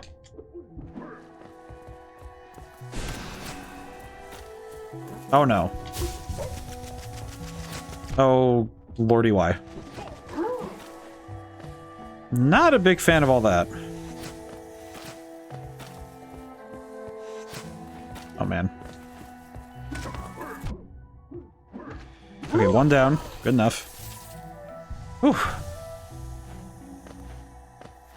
Yeah, and I'm not gonna sit and just grind enemies out for the Geo we need, because that seems like a very dull way to move forward with the story we have. Because it really would be just beyond boring to sit and kill enemies for Geo. Because most normal enemies only give about, 1 to 3. Some of the deepness ones give us 7, but that's a lot of enemies to slay just for a flashlight. But I don't think that's a worthwhile endeavor. Yeah, because these guys aren't worth it at all. Okay, let's see. Now, what was up here? Don't have a map for this area. Interesting. Now that's an interesting proposition. Why is this area whoa. Okay. Curious. Yep, this is definitely a spot I wouldn't have been able to go into earlier. Cool.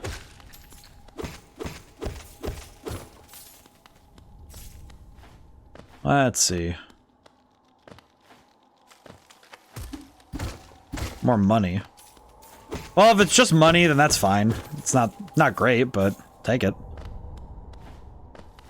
I just realized I probably could stand to wear the fragile Geo thing from the guy. What? Oh. Oh, good morning. Ow.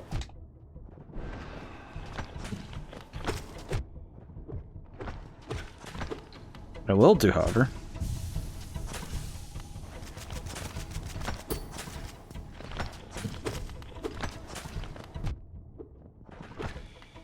Wait. I'll deal with one at a time so I can properly handle the threat. Okay.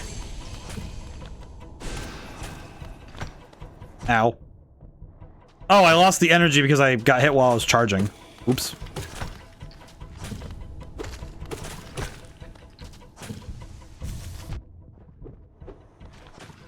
Okay, one down. That's the wrong button. I'm gonna grab the money, though. Give me the money.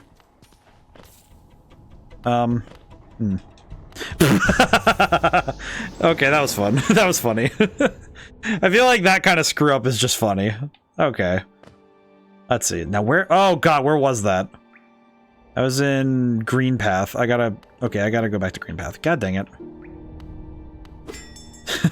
God dang it. Why didn't I sit at the bench in Green Path? Oh, well. That's fine. I feel like just messing it up by virtue of... Messing up in a fight like that by virtue of just being kind of lazy that's funny. I can appreciate that. Alright, now I just have to get back up there, which is... That'll be a bit of a tall order, but it's fine. Not that big a deal. Probably stand to go a little faster, though, all things considered.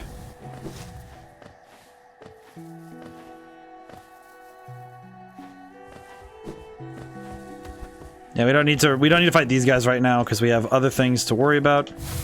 Ow.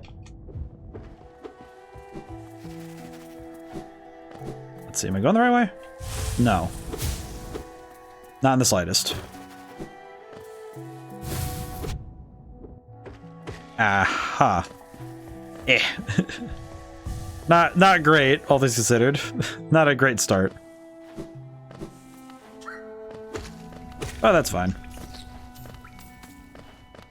We'll kill what we can, but I think main goal is just to move quickly.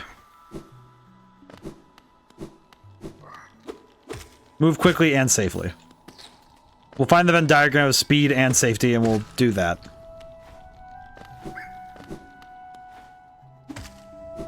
Easy peasy.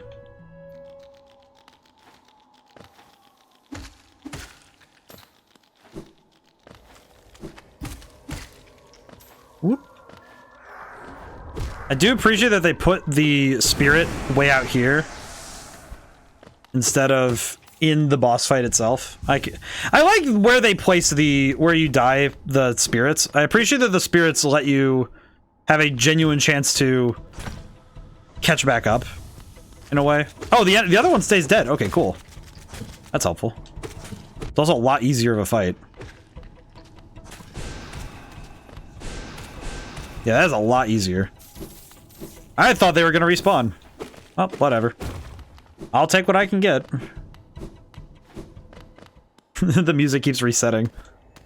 Wonder if the music, it doesn't expect you to kill one and then die and then come back to get the other. Oh, there's a worm up here. Where is this worm?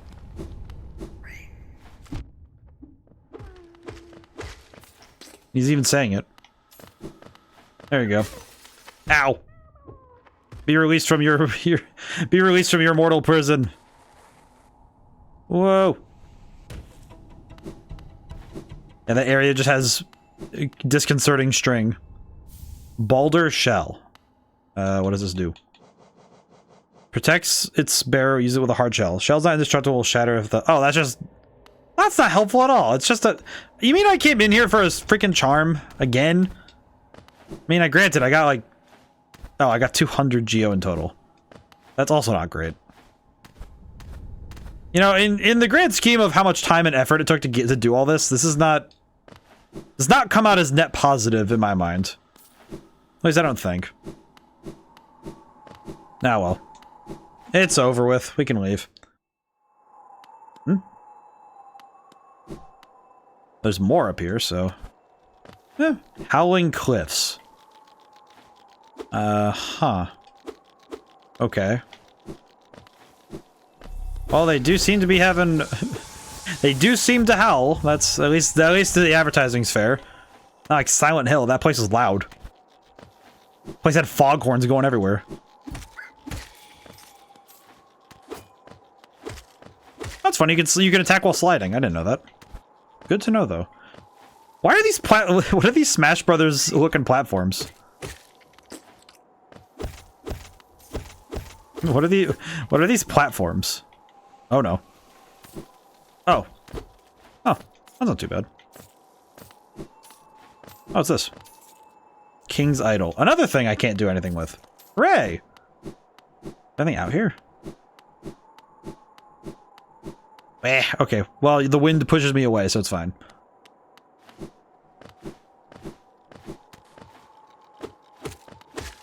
I don't know how I got up here. What is the benefit of being this place, but whatever.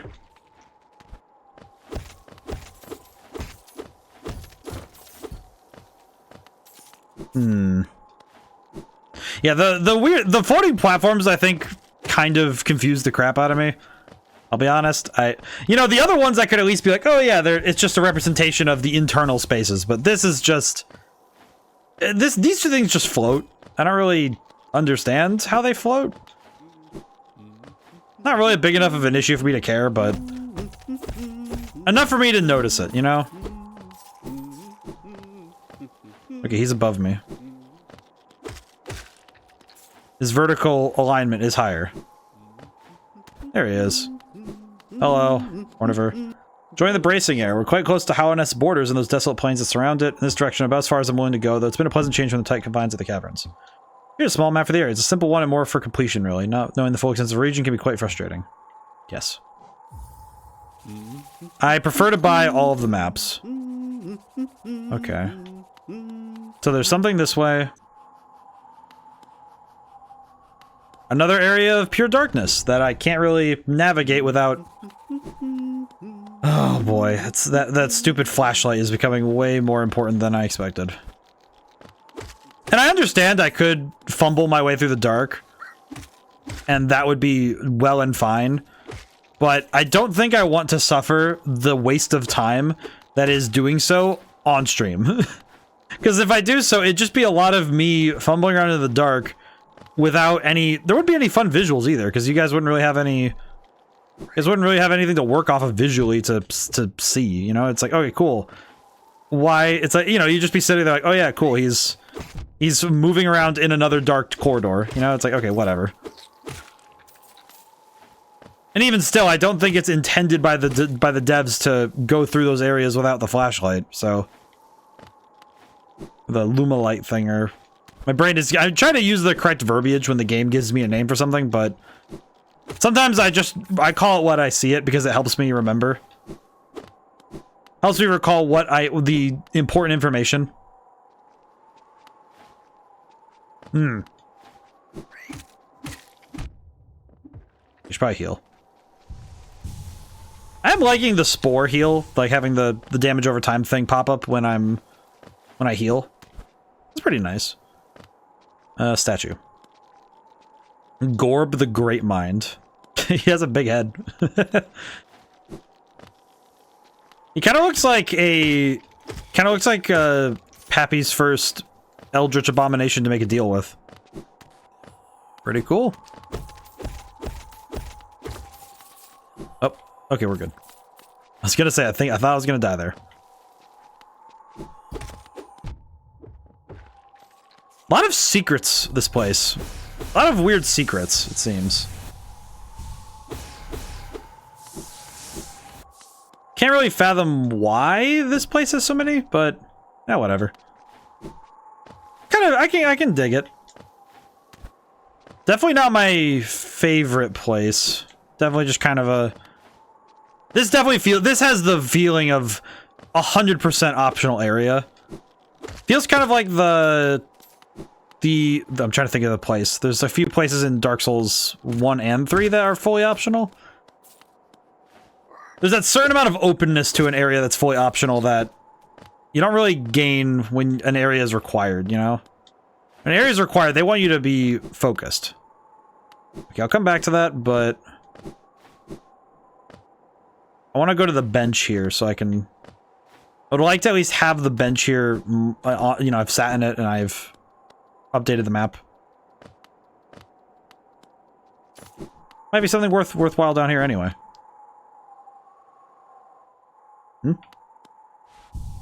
This is the bench? Oh. Alright then. Okay. Nice. It's certainly been an interesting endeavor. I think the fact this place lacks music also makes it far less an interesting an area. You know, even with the big open backgrounds and the, you know, the wide expanses, it's nice, but it's not a particularly eventful or interesting space to explore, right? King's Pass. What? King's Pass? Oh, this is the... Oh! Oh, right!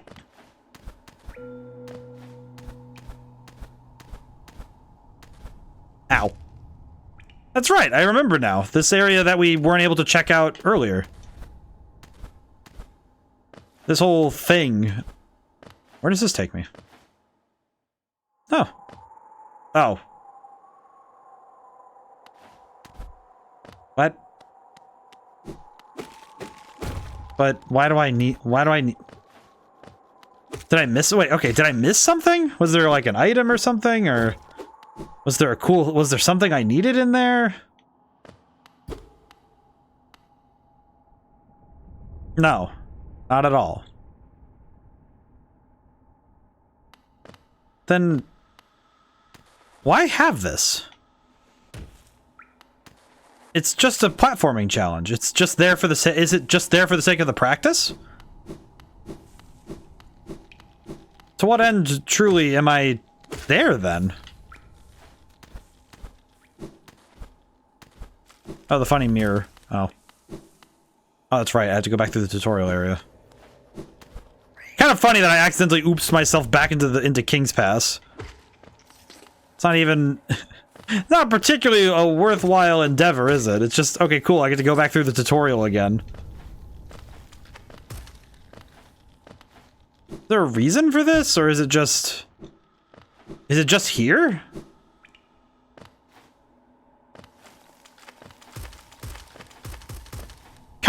Kind of just curious what the point of that is, then. It's a whole area built around the notion that you're gonna come... Okay. I don't really need to do that, do I? Oh, whatever. So the whole area of the Howling Cliffs is just there. Got some extra money, I guess, but... it's not really a... kind of just a whole... it's just like a vestigial area. It's just stuck to the side of it. It's really there just to make it so that you're so that completing the game takes an extra step. Not really all that helpful, is it? Huh. Not really a worthwhile place to explore, though. There's that one dark cave, but that's it. Beyond that, I don't see anything else to work with.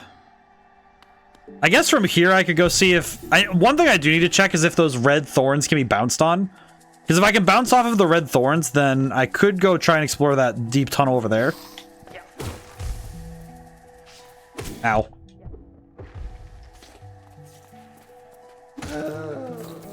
Could try that.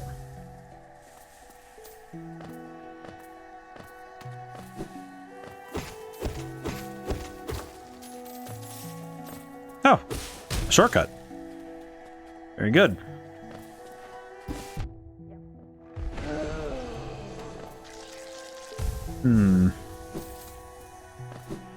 You know what? I also just realized we haven't visited the worm in a while. We haven't visited the worm thing in a while.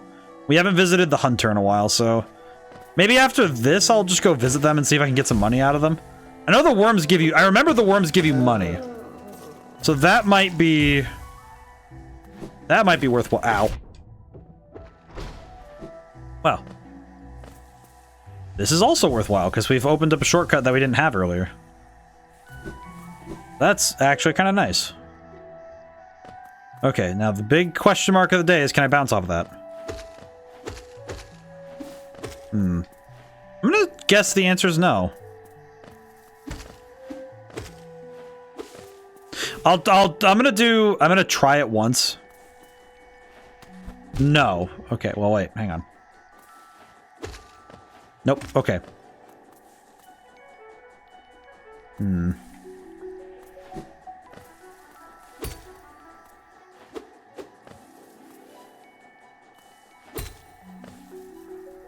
Okay, yeah, this area is a bust, so we'll just leave it alone. I can't go that way. I guess I'll just go... oh god.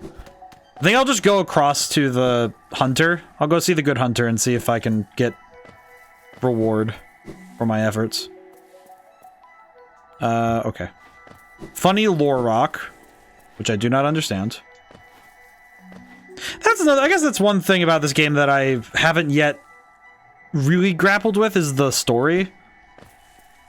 Because a world, you know, some towns fall apart because of a big calamity, and some towns fall apart because... simply because it's time.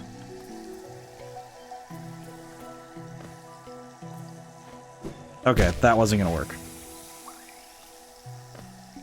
Oh, you know what the funny thing is? It's only after that second attempt that I realized... oh god. Ah. After that second attempt, I realized that... I realized after that second attempt that the area itself is strictly made so you can't cheese that. Alright. Don't really need to worry about that. See, I feel bad for fighting these guys, because these guys don't deserve a thing. Green Path seems to be the most peaceful of the areas, honestly. Like, even with some of the, like, the guys charging the big bush things, those guys are relatively just tiny dudes trying to be peaceful. Because in a way, that's what this game kind of, I guess, to pull from Silent Hill 2. To pull from Silent Hill 2 a little bit more.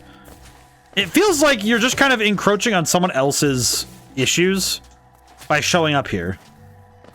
You know, how much of this is my problem, right? And I suppose that's why the Hollow Knight does not speak. It's, you know, it's up to you to do the things. Much like Dark Souls, the whole point is that, and other RPGs, is it's a reflection of what you want to do, because what you want to do matters more.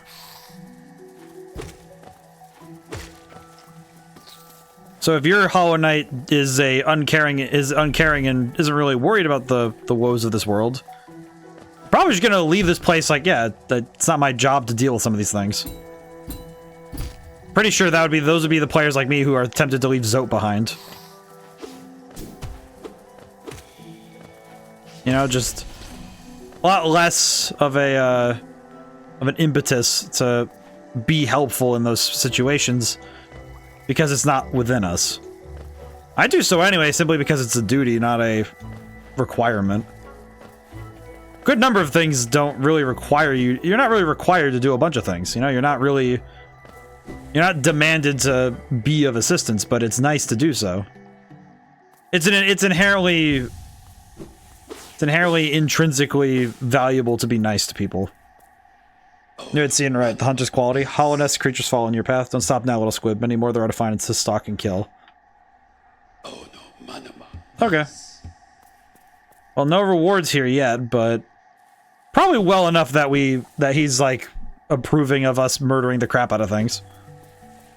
The myrtleizing is helpful, as they say.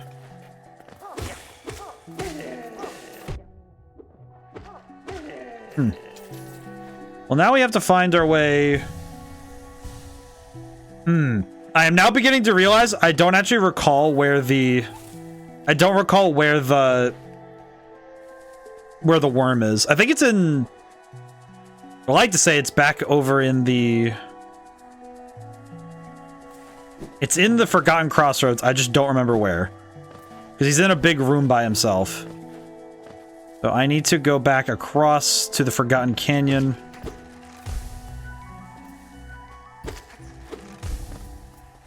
Well. Alright. Keep moving. Yeah, graciously we can just kind of zoom by. I should probably defeat more enemies just so we both fill out the logbook more.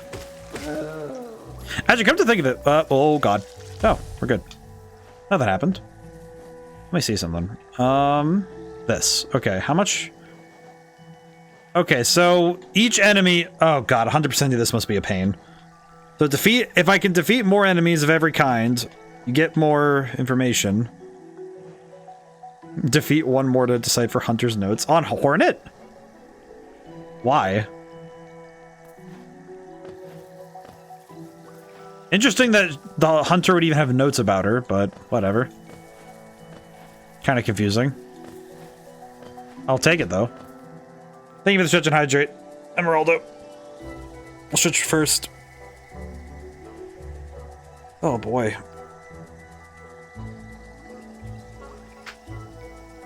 Ow. Oh, God. Whew. Neck and shoulders definitely need it.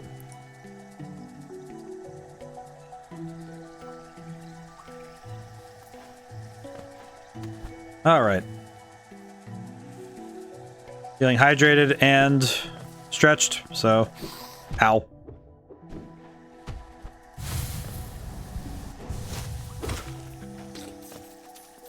Oop. Okay, we're good. Let's see. We need to go back to the train station, because that's a quicker way to get there. Game's going well so far, though, I think. I think at the very least, this feels... At least from my own observations of how I've done so far in this game, definitely feels like this would be considered typical, that a player would get lost in this manner. Okay, one thing I will do though. See, the audio's a little quiet. Made a homemade burrito. Man, this is huge. Oh, sounds delicious right now though. Capture device. There we go. Just a tiny bit louder, huh? Oh. Ah. Oh, I fell long ways. Okay, let's see. Where am I going? Up and around. Homemade burritos are good though. I've definitely fallen more on the side of homemade cooking versus... I like going out for food, specifically if I have a specific, you know, very specific craving. I think in some ways it's also true of... I can loop this back to game design. Where a strategy you make yourself is usually a lot better than... It's like, you want to start with recipes, because a recipe is good for learning. But you don't... But I think you find the most satisfaction by doing the hard work yourself. Certainly adds something indeterminable to it that you can't get from... both in food and in gaming. It's a lot better when you come up with the tactic. Let's see, where's the worm? Where is he? He's somewhere in this map, I just forget where. Oh, there he is. He's the thing at the top there. Okay, then it would be quicker for me to come down from Dirtmouth. Okay, well that's frustrating. Okay. Thankfully, the trips back and forth aren't that long. It's just... it's a lot of extra footwork.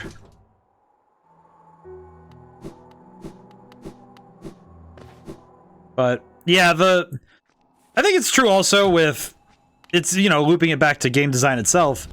It's a lot better when you take something... you take the basic ingredients of something and put it together yourself rather than simply following a recipe that someone else has crafted.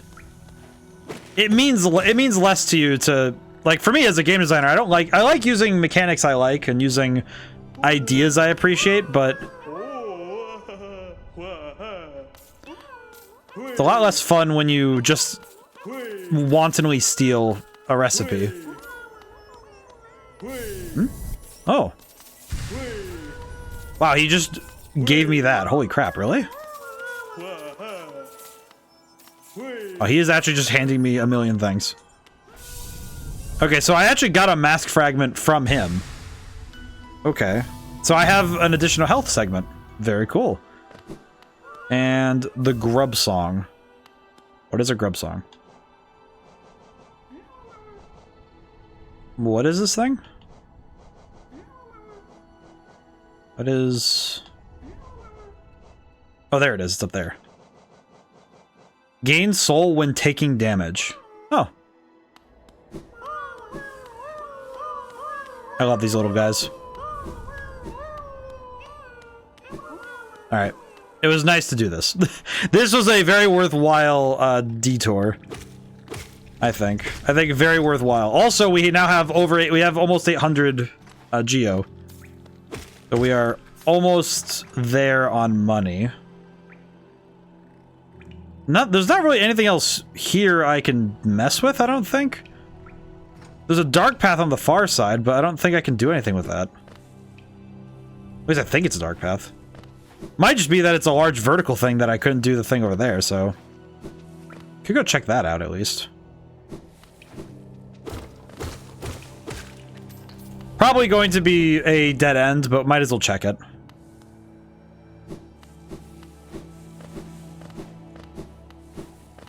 Gonna keep zooming around.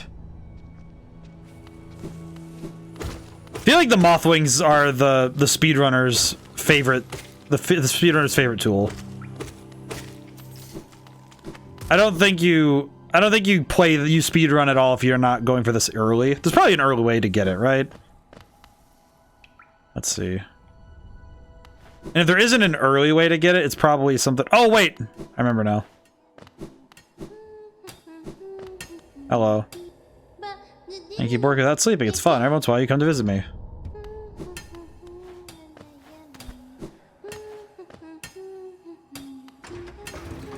Oh, that's right. This is the area that I can't break through yet. Yep. Okay, never mind. I remember now. Can't go this way. Okay, so this is a dead end. Still a dead end, specifically. And the other one, I think, is the dark spot. So I'll double check, but I think that one's the dark area that I don't really want to fumble through. I'll double check, though. Yep. Okay. Well, that's difficult. Okay. I guess I'll just go back to the train station and see myself to... I don't know, Queen Station, I guess? I guess I can go back to Deep Nest. I guess that's the only place I have left to try. It's the only real location I have left to go to, so... Oh well. Yeah, this is something with Metroidvanias overall that I can find... I do think is a bit of a problem, is when you're stuck in a situation like this where you have to consistently... You're consistently going from place to place doing this. Let's see. I think I could take... Let's see, how much is this one? 2. Fragile Greed is 2. I think what I'll do is swap between these. I think I'll take this so we can get more Geo, so we can get the... I would like to get the... I would very much like to get this, the lantern. We need that lantern early, so... I would prefer to get that quicker, so we'll use the fragile thing. It would suck if it breaks, so I'll have to play a little bit more... I'll have to play more careful than I have been. Which I think that's going to be the real detriment, is having to play with genuine care in mind, instead of playing recklessly. But I still have a lot of my other abilities, and so I shouldn't be too poor off, but we'll see. Okay, already a sizable difference, that's good. Because it makes enemy fighting worth it. Ah! I did not mean to fall down here. I could go back to the Mantis Village, because the Mantis Village, the enemies are worth fighting. We need the money anyway, so...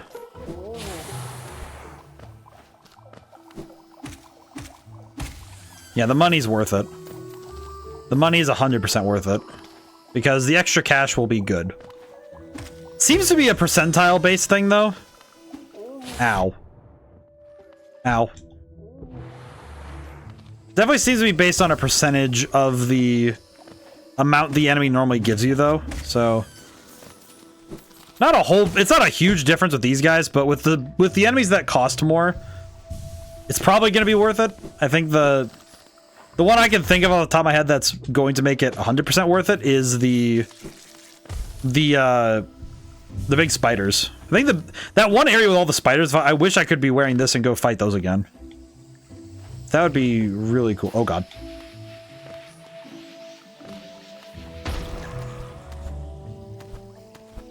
Ow. Oh no. I'm good. Let's see. I have to read the map again. I do appreciate maps in games where the areas are not 100% silky smooth to navigate in terms of understanding the space, I guess. Because the first time going through this area, this is not a very easy navigation. Oh, wrong way. Guess I could, you know what? For the sake of the Hunter's Manual, I should probably deal with these guys. Oh, and they're also worth a lot. Huh. Well, at least worth a lot for them.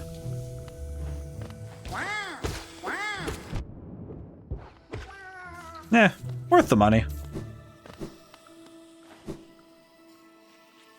Yeah, this is the sort of stuff, though, that... This sort of stuff, too, is also a part of balancing. We talked about balancing earlier.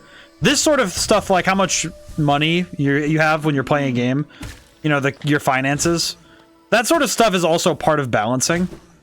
Because deciding how much each enemy is worth is a part of good game design.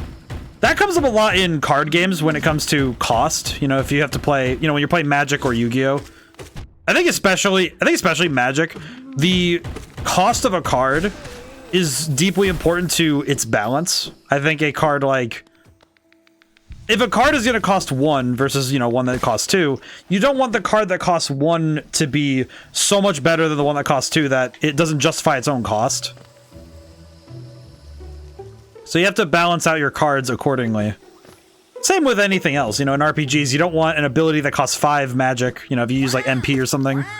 You don't want an ability that costs 5 MP to be leagues better than an ability that costs 8 consistently. Sometimes you do have abilities like that, you know, you have abilities that work better for certain builds or for certain ideas you want to run.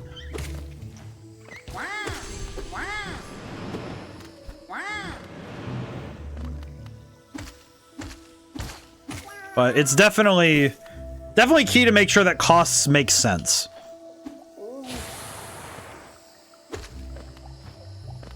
Ow. I think that can be where some video game economies can sometimes crack. With RPGs, it's okay if it cracks at times, but it really depends, you know? I think some RPGs can survive when their economies crack because they're built to. I think Persona 5's economy is a great example of that, where if you really, you know, do your due diligence and put some time and effort into figuring it out, you can absolutely break the living crap out of the economy in Persona 5. But it does take a reasonable amount of work to do so, right? Still takes, you know, general game knowledge, you know, practice with the mechanics, some know-how with what the game is asking of you. I think this game did a pretty solid job of making it so that the items don't feel what. Here lies the Pilgrim's Way. Oh, okay. Did I ever come down here? I don't think I ever went this way, did I? This doesn't feel familiar.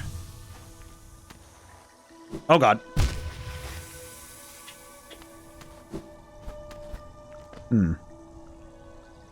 Ah. Wait, how did that hit me? Oh, brother. Ah.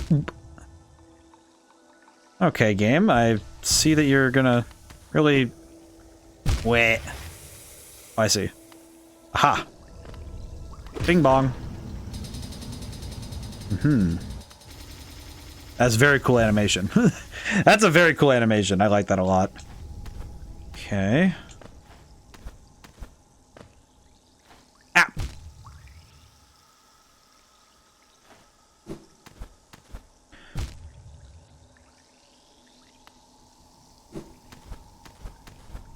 Okay. There we go. Not too bad. And another one bites the dust. Haven't thought about that. I haven't thought about that voice line in a while. Insert city crest. Sure. Haven't thought about Rusty in a while. Oh. Okay.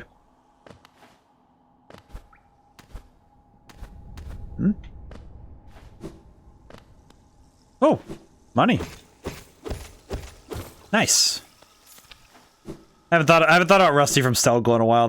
That line. Oh boy.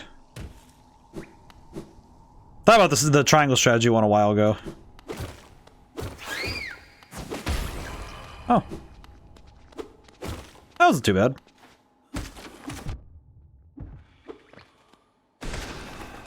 Probably shouldn't have used my healing for that, but...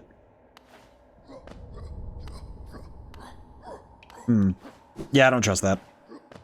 Don't trust that. I do not trust in this manner.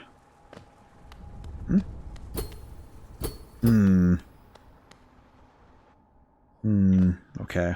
That's tough. That's rough.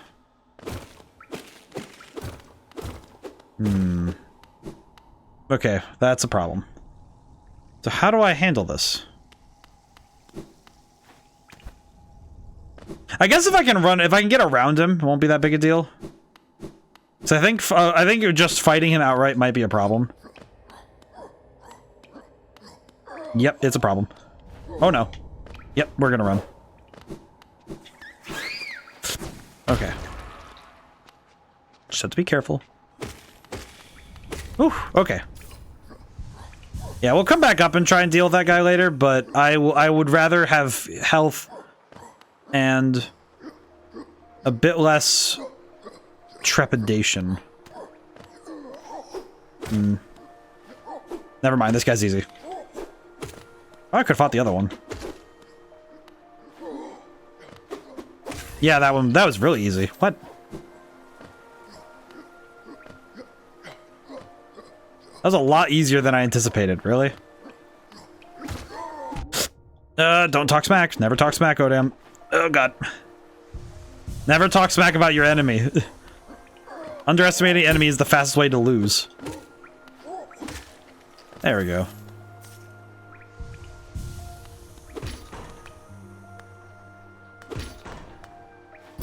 Oh. Wait, there's a secret!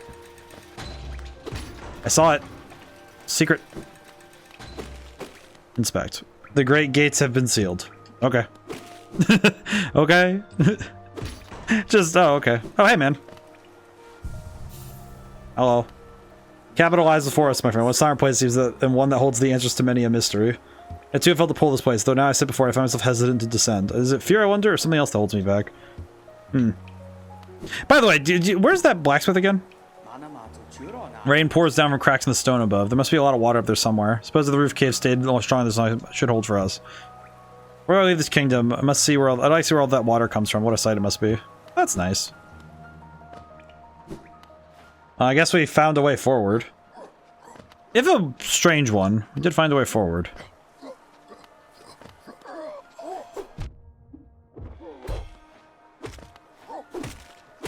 Yeah, that's not too bad.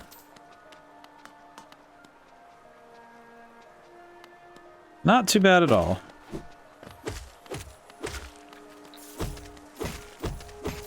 Huh. Just some extra cash.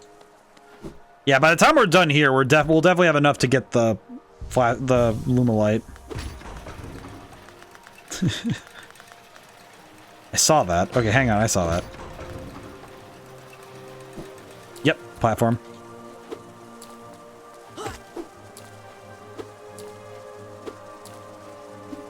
Ow. Yeah, not too bad. Wah.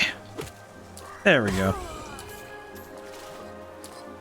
Probably don't need to come up here right now, but it looked cool, so I wanted to at least take a gander.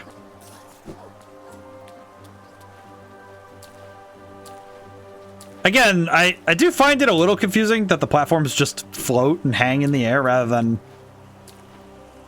being tethered to something. Even a broken down building would have made some sense, but... Oh, another hollowness seal.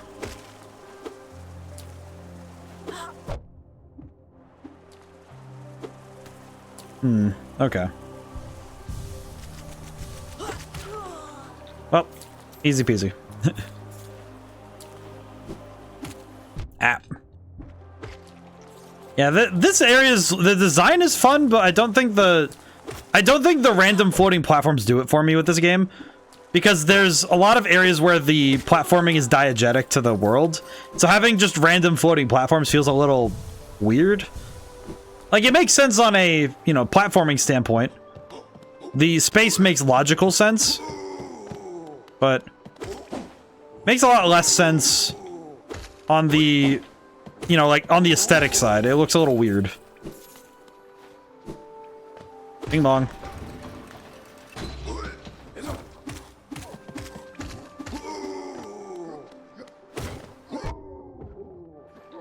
Ow. Ow. Alright, good enough. These enemies, I kind of thought they would be more imposing, but the only real thing they do differently is that they're just a little bit... They have some neat moves, but... Not really all that... I guess a lot of the enemies that aren't boss fights don't really impress, I guess. I think even the more novel ones feel kind of just... Not just that they're there, because I think the enemy designs are fun, but I don't think they impose a threat long enough without extenuating circumstances. You know, like the the fact alone that I didn't have, you know, the health to fight the first one. But then knowledge kind of rendered him moot, you know, just, okay, cool, he's not that hard, you know? It's just like, okay, he's... Yeah, it's, the spore thing really just kind of ruins them.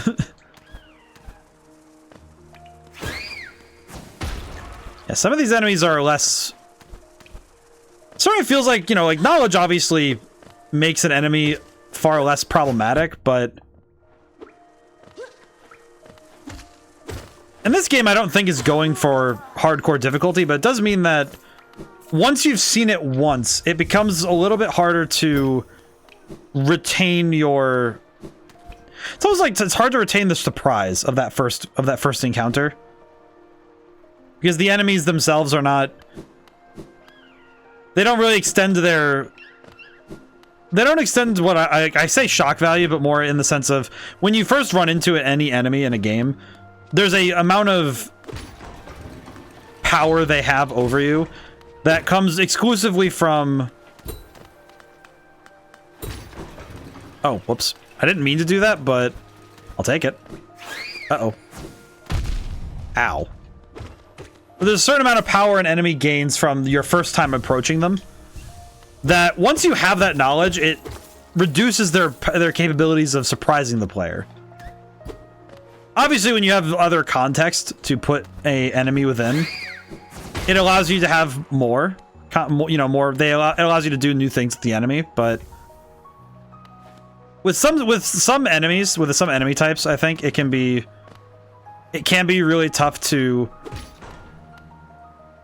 reassert that kind of power. I'm sorry, game. I'm hitting. Why is it?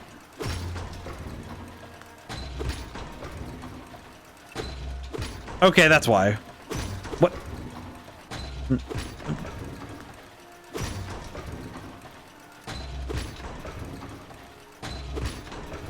Okay, that was a little weird. But with some enemy types, it can be a challenge to get the player to react again to an enemy type. I think some enemies are a lot harder to... Ow. Some enemies have that problem a lot worse, I think. You know, I think especially enemies that you see a lot of. Yumiko Anani, thank you so much for joining the library. How's it going today? Had to read that for a moment. Can I just stand under the arrow?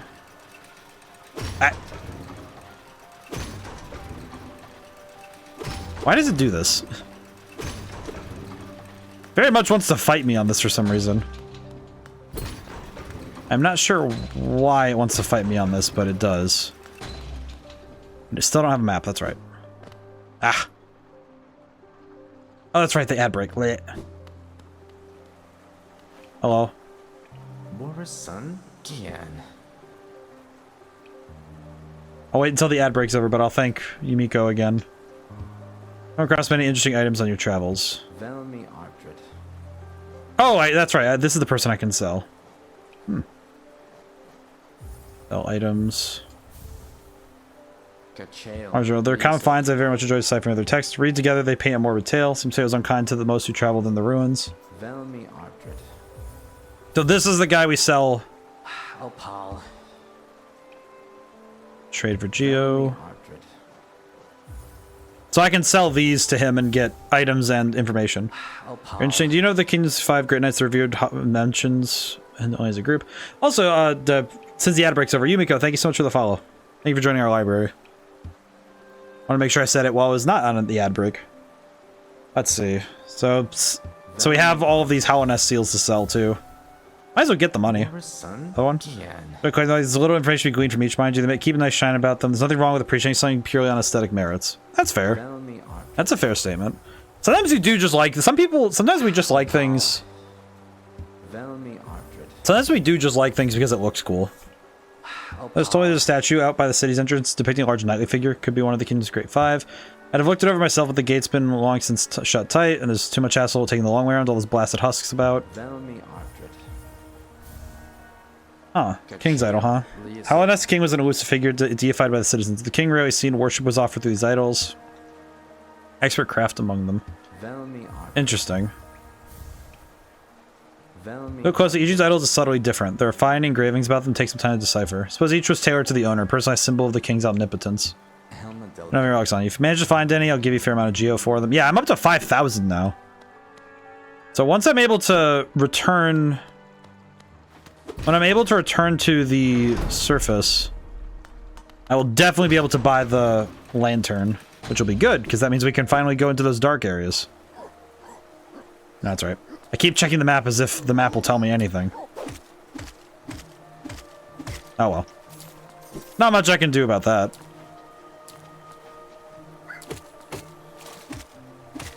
Wow. 5,000 geodes.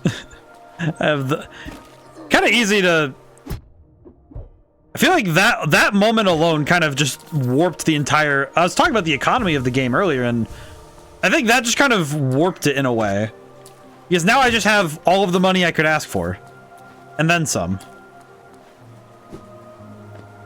I do wonder how this will affect... I wonder how this will affect the game going forward, having this much finance. But I imagine it's well within the expectations of the devs for the player to reach this amount. We'll check things over really quick. This looks like... Oh! What?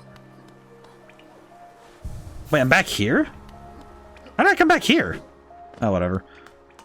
You know what? No, we can't really leave the city until we... That's right, we don't have a way out of the city yet.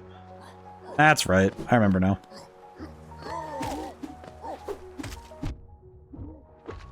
Ow. I kind of forgot that we still don't have a way out of here yet, so... Eh, whatever. Where do I go then? Where is one to go? In truth.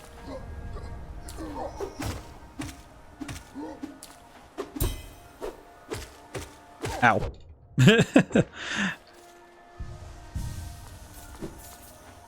I am at least grateful that this place... Well, it's a combination of the offering of a new aesthetic, but also the... Hear that? The blacksmith? Long-awaited friend? Let's see. I heard the hammer. I heard the resounding ring of a hammer. Oh, hello. My good man. You brought me another nail to be honed. Leave it on the ground to return later if you're still breathing.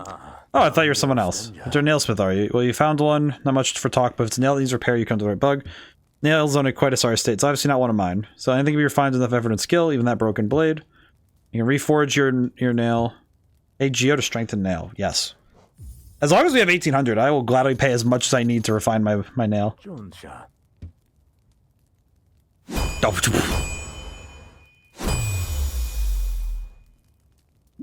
That's awesome. Forging is complete. Honed your edge. Strong. You used to be head out there and test the strength against your foes. Can I do more? Still here. Is something else? Bring a piece of pale ore. I can forge into your nail. Okay, pale ore. Got it. Alright, so seek the... Oh, whoops. So if I seek the pale ore, I can acquire further upgrade. Understood. I feel like jumping like that is such a risky thing to do, but it's very fun. Okay, so now I have an upgraded nail. How much does it matter?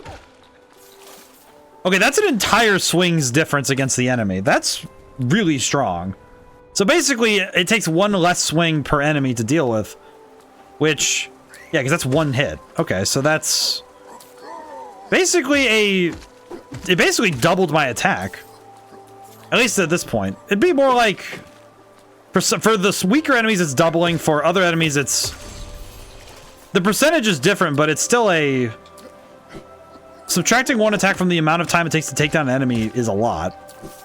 That's really good. That's exceptional. Alrighty. What is this?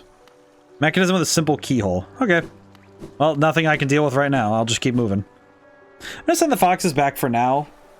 We'll send them back for now. I've kept them up for a while. Oh, hey. Funny statue. Oh, we get another cutscene. Oh, cool. Looking up at the king, his visage. Interesting. Oh, hi again. Is it a boss fight you want? Can we meet, little ghost? Normally quite perceptive. You are underestimated, though I've since guessed the truth. You've seen beyond the kingdom's bounds. Yours is resilience born of two voids. I'm surprised you managed to reach the heart of this world. In so doing, you shall know the sacrifice that keeps it standing. If, knowing that truth, you'd still attempt to roll in Hallowness perpetuation, seek the graven ash and the mark it would grant to one like you. Okay. Thanks. Just, alright, cool, thank you. I appreciate this. Memorial to the Hollow Knight. Oh, well, credits. The black vault far above, though its sacrifice hollowness lasts eternal. The vault? Black egg temple added to map. Oh, the thing up top. I see. And I guess it's that thing that's up top that we have to pop open. Where else do I go then? Oh, hi. Hello. No, not down. The number of times I have done that on accident is getting to me a little bit. Okay. Ow. Go up. God, these elevators suck. What? Why do they do this? Why does it... No, go that... No. Go that way. No, you don't go the other way just because I... Is it because it... Oh, it's because it's the top. Okay. I was like, what?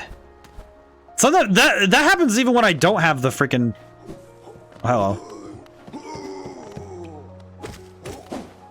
Oh, he's dead. Okay. Well, that sucks.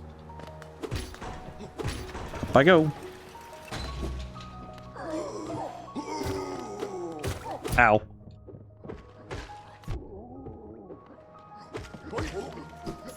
Well, the extra money's worth it, I guess.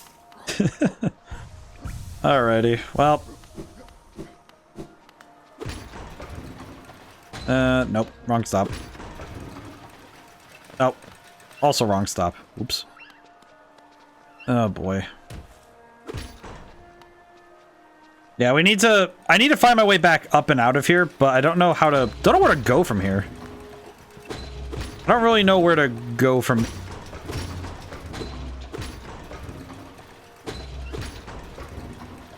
No, wait. Wrong thing. Sorry. Hat. Okay. Yeah, I need to find our way... Oh, wait, no. Wait. God. Okay. That's less than ideal. That's also less than ideal. Yeah, without a map, this area definitely becomes a little bit more obtuse to navigate. Oh, brother.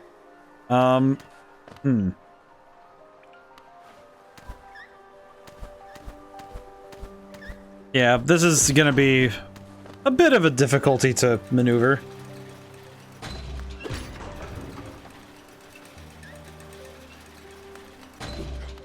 I definitely think some of the level design sort of... I think these spots sort of falter a little bit for me. A little bit. Excuse me. I kind of want to go ask the... I want to go ask the other guy if there's...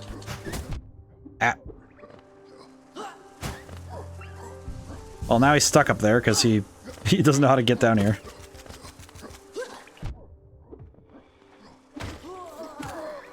Yeah, it works out. Yeah, this area feels... I think it feels a little more obtuse to navigate areas without maps now because the game does push you to be reliant upon them. Because the game asks you regularly to know where you're going and to check the map to know. Oops. Oh, well. Easy fight. Which I think in some places it works out well enough to have you reliant on knowing this, on learning the space, but it can become a little bit less so when the spaces become more complex. I think once the spaces start to branch out in this way, it becomes a lot harder to ask that of the player, to continuously travel without guide. Because the game really does push you to want to have the map available and open. And by extension, they want you to work with like the game itself in that way. It's a little weird at times when the game gives you a really big area to explore and then not a way to chart it. Because the game trains you to want to chart your path. So it does kind of lend itself a bit strangely to the mechanics of its own mechanics that can fight with it. You open the door, please? Nope. Okay. Well, unfortunately, I can't double jump, so I will need to find a way around. Still don't have a map. Still not sure where to go. Those areas earlier had promise, but I don't even know where they were. At least not anymore. Trying to recall where I was back there. Okay, that's the nailsmith, so...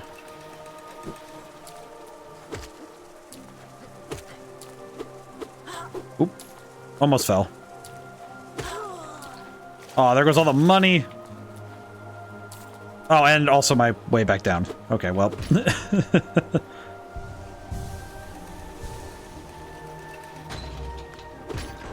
I do wonder how I'll feel about this game by the end of it. I think with the first time through some games, I have less of a huge first impression than others. So I think it really is the games with the more ambiguous stories, I think, can sometimes have a lot of strain to understand. Where any game where retroactive knowledge is key to the experience, it can be a lot harder to appreciate all the nuance on the first run. I imagine that parts of this game really make more sense and feel stronger on a second read. You know, because you have the knowledge of what things mean. And I think by having that extra meaning, it makes some parts of the game a lot more impactful. But when you play a game for the first time, you physically can't have those interactions with the game. So you kind of have to... You have to come to that understanding of your own volition. That can be tough. I think it's the same... I think it's the same way for a dev working on a game. I think in some ways, you don't really get the full gravity of what you're doing with your, with your game design, with your storytelling, with the various pieces of the puzzle until you go through it a couple times. You don't really feel the weight of the song in the boss battle until you've played the boss battle a couple times. You don't really understand the weight of the mechanics. You don't understand how they work or how they, how things don't work until you've played through a couple of fights and say, hey, what are we missing here? What's the missing piece here?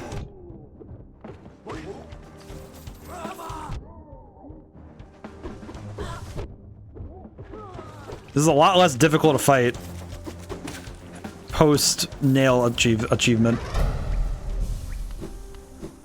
Where's the map maker? I know what I'm missing, the boy.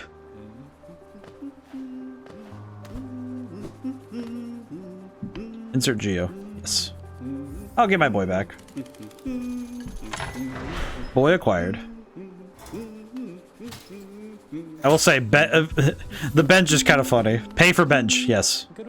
This is change to the twisting natural caverns. The rain does cast something of a sadness upon it all, but the architecture is simply splendid.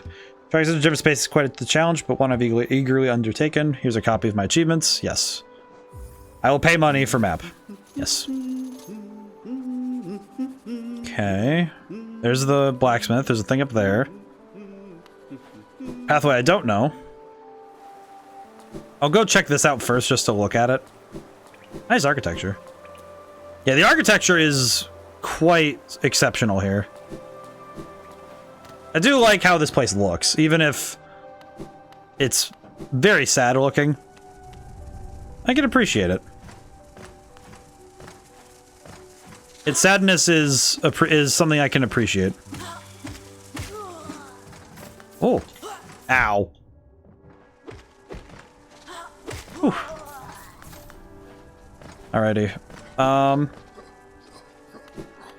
take careful looks around the environment.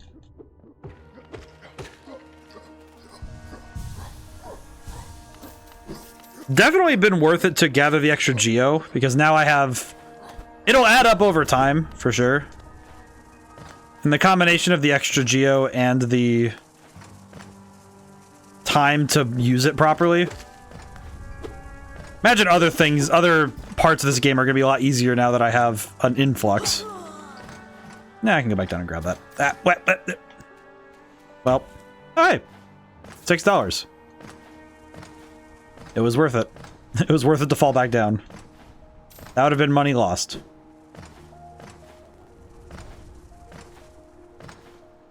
Should probably get the train station next. Oh, neat. Oh, you got into the beta for Wilds? Oh, nice. Very cool. It's looking pretty cool. The trailers they've shown so far, the Monster Hunter Wilds does look really cool. Curious how it'll be by the end. Wanderer's Journal. Oh, so another 250. Okay, not too bad. Not my favorite, but whatever. It's just money at this point.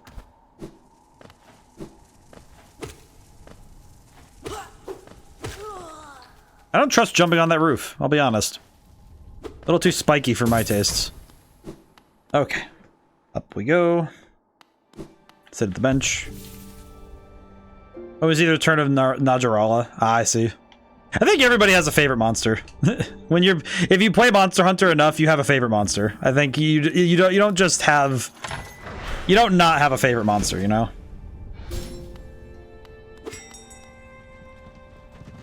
Hello. Hello. Remember the station? Well, a common trip it was. Goods from all over the kings were transported here. Not all was sent back the other way, though. Huh. Alrighty. Let's go back up to Dirtmouth. I will buy... I need to buy the lantern, and I need to buy a bunch of other things. I think if everybody has a favorite, both fictional and real animal, I don't think you go through life without getting one that you associate to. I think everybody comes to associate or at least appreciate stuff like that. At least at some point. Let's see. Buy everything. Partial to Sarah Geos in Monster Hunter. I really liked the Geo weighing down. I may fill trains in my storm by lost a kilo ago, so no more business between us for now, I'm afraid. Alright, well I spent all my money. I guess the secondary question is the lantern a charm?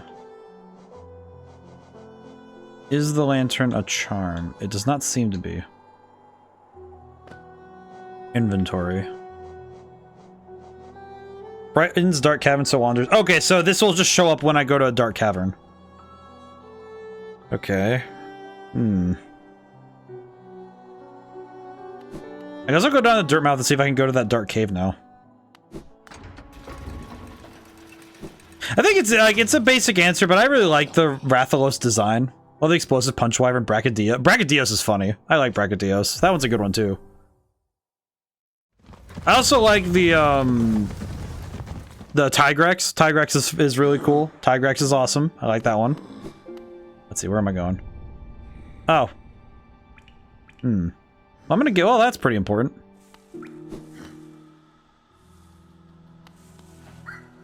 I also like the... Oh, what was the one? It looks like Quagsire, the one that vomits explosive. Or fire. It vomits lava. Some of the Monster Hunter like monster names get lost to me at times, but I don't play Monster Hunter as much nowadays, but some of that is much more because of just, you know, time passes. Yep. All right, lantern. All right, so we have a lantern now, so now we can go in here. Toll machine. Okay, so. Whoa. What are these? Huh. Cool. Go in. I don't think anyone likes the Kazoo. Honestly, I don't want to know them. The Kazoo. I don't think I know what the Kazoo is.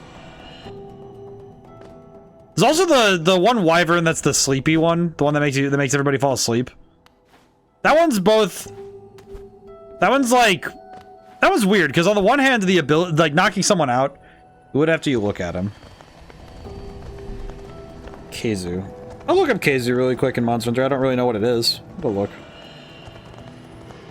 Kazoo. Yeah. It's not definitely not. I definitely think it would be one of those ones that if the rhythm of the hunt is particularly fun or interesting, maybe. But I don't think it's one that you would be going out of your way to look at all the time, huh? Conveyor belts. Okay, so this place is the one of conveyor belts. Oh, Geo. Hello. Are you... Nope, you're not friendly. Understandable. Man, this Geo is not very useful now that I have bought everything I can. Ow. Yeah, Kazoo's a little weird looking though, I will say, but not the worst thing I've ever seen, honestly. In terms of enemies I've seen, not the worst thing on the planet, just not my favorite. I see. These platforms flip over when you use them once. Have to be careful then.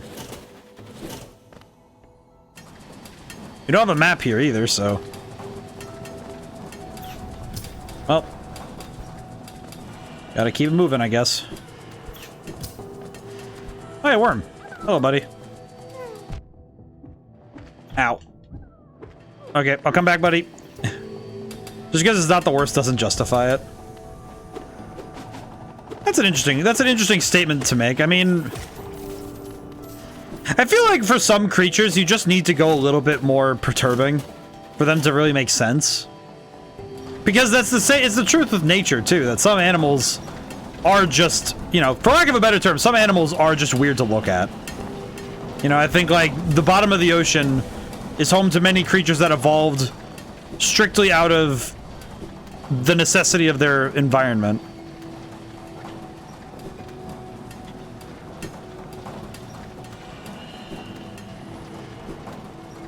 Worm. Oh, buddy. Oh, basil juice, yeah. The carpet bomber. So there's an easy way up that is... This is the way that you go if you don't want to go for the worm. But you can get the worm in anyway and do it that way. Okay.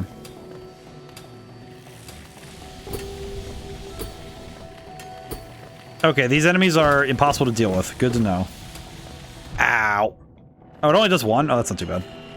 The B-52. Granted, also very funny, but still. Ow.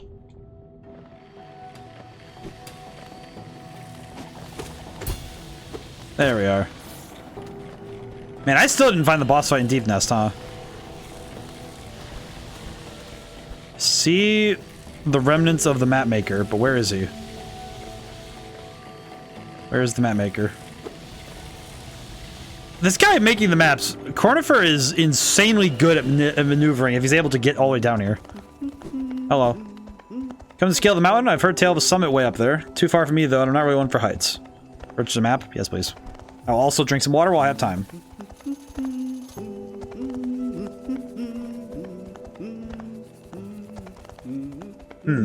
Okay. Meh. Can't reach. Hail hydrate. Jam myself on those crisps back. They're awful sharp if you're heading all the way. Best watch stuff if you're heading up. Thank you. Can I bounce off these? Nope. Ah. You can't even bounce off them either, so it's not even a thing I can use. In truth. Alright, up we go. What? Yeah, but I think monster design, sometimes you do have to skew a little bit stranger if you're going for nature. I think that is one thing that Monster Hunter has consistently done very, very well, is making creatures that feel like animals in their environment. And some animals are just abrasive to look at. For lack of a better term, some animals are just perturbing. And in the world of Monster Hunter, I feel like it's a lot easier for something to become perturbing to be around, you know? Crystal Guardian. Oh, why do you fire lasers? Ow. Ow. Oh, this is gonna be a quick one, huh?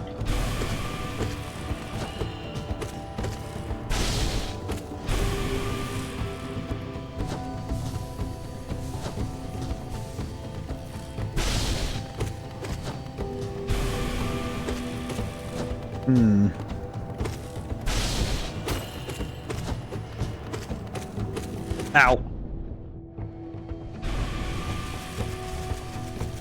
Ow.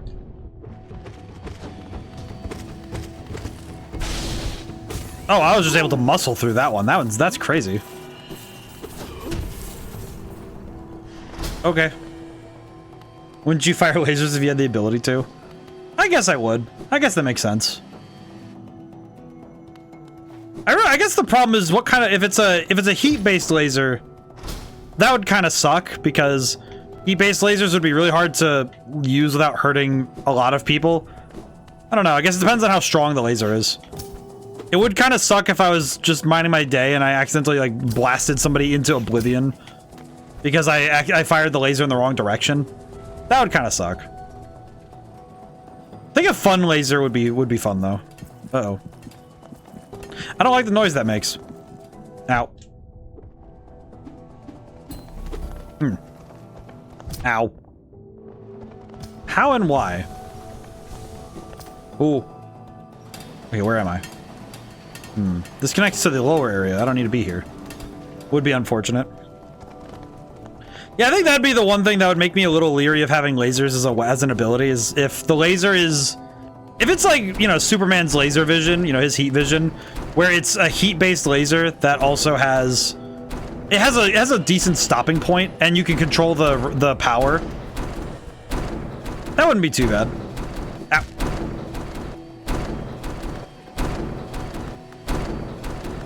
What? So upset that laser eye surgery doesn't give you laser eyes. Is a bit of a misnomer, huh? Okay, have I been to a bench? I have. Okay, I might need to go back and... I think I might need to go back and... Or at least find someplace to heal. I think that would be a good idea. I would like to keep... And if I'm gonna die, I'd rather die closer to the bench rather than further away. Ah! Charm broken. Oh, right, the charm. Oh, well. That's fine. Oh. I see. Well, that's really stupid. We'll just re-equip this. Cannot be equipped. Yeah, we already broke that. We broke that on accident. That's fine. So I'm just gonna go back down. But it's more of a language thing when you don't get laser eyes from laser eye surgery, but I guess the way that that lasers, it's one of those things where it's the monkey's paw stuff, right? Oh, whoops. Very easy to accidentally press up on that, huh? Let's hit the bench here. Oh, that's fungal wastes, really? Oh, that's right. We didn't find... Oh, Lord. We didn't find a... we didn't find a way back up there. Ow. We don't have a way... We don't have a quick way back to the peak. I need to go back... I need to go all the way back to the peak. Oh, brother. How do I even get over there?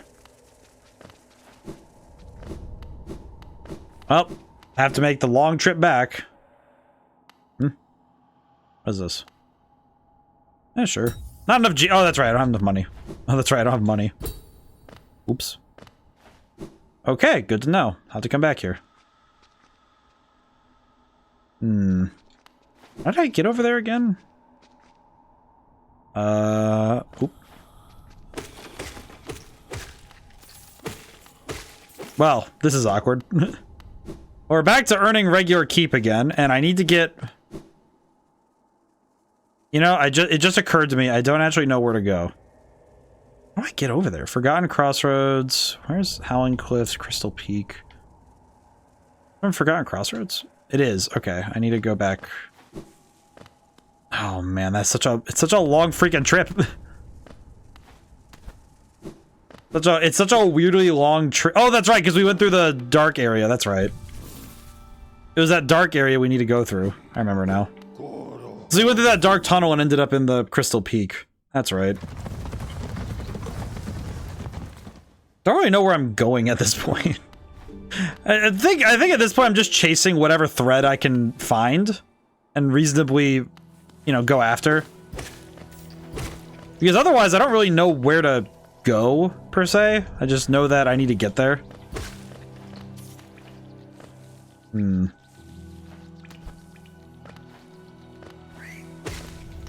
I do wonder if I can go back to the... Can I go back to the strange one and ask him for another funny charm? Or can he fix the funny charm? I guess that's something I would need of the real treasures, the friends we made along the way. And the $50,000 we found on the as well, but less consequential, I suppose.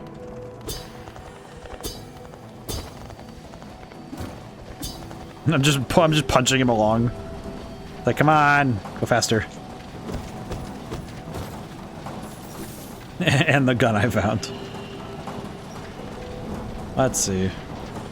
Need to understand my pathway. Weep. Okay. Yeah, unfortunately I need to keep checking the map because I don't really know where I'm going half the time. The other half of the time I don't feel confident enough to remember that I want to keep checking. Bench. Okay, now we have a bench. We have a checkpoint here. So the return trip will certainly be much shorter.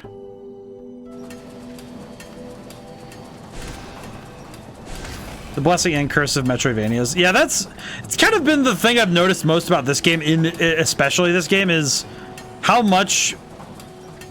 Between the combination of how much backtracking there is and also the return trips from stuff like this, where if you die, you just have to make huge return trips. It's a little...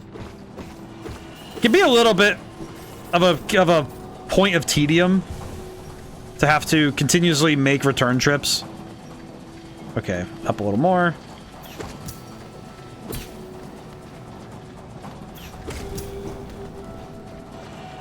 I think especially areas like this feel strange. Hello, worm. Oh, you're the one I couldn't get to yet. Okay, we'll be back to that. Oh, I have to go the long way around. That's right. Weh. Hate that. My brother jokingly say it's just a matter of getting good. Yeah, it's like...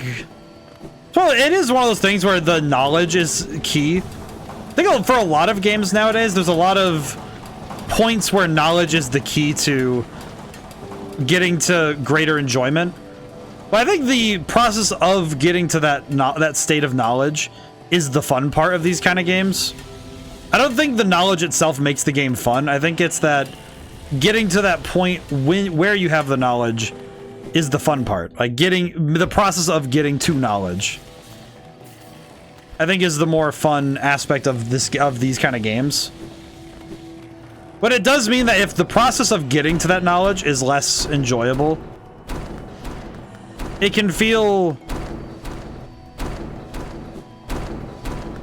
a little less so on the enjoyable scale. You know, when it comes to entertainment, it can be a little less fun if the game is a bit too... It's a bit too obtuse in giving you the knowledge you require.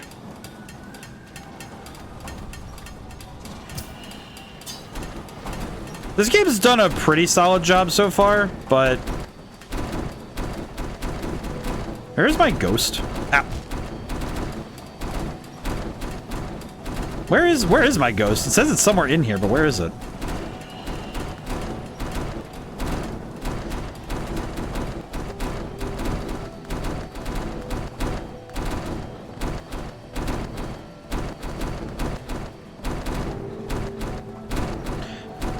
Maybe I just don't understand also. What? Ow. What is the deal with these stompy things? Are they really... Oh, God.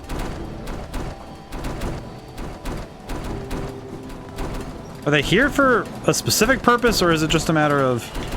Ow. Is it a matter of recourse that I don't understand? Oh. Okay, we're good. What am I looking at, in truth?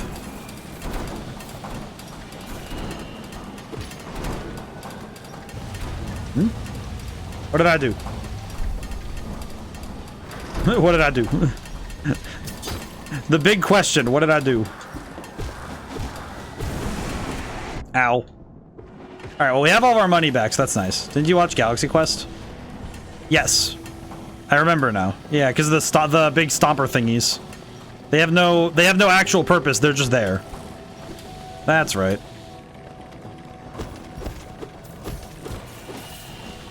You are right.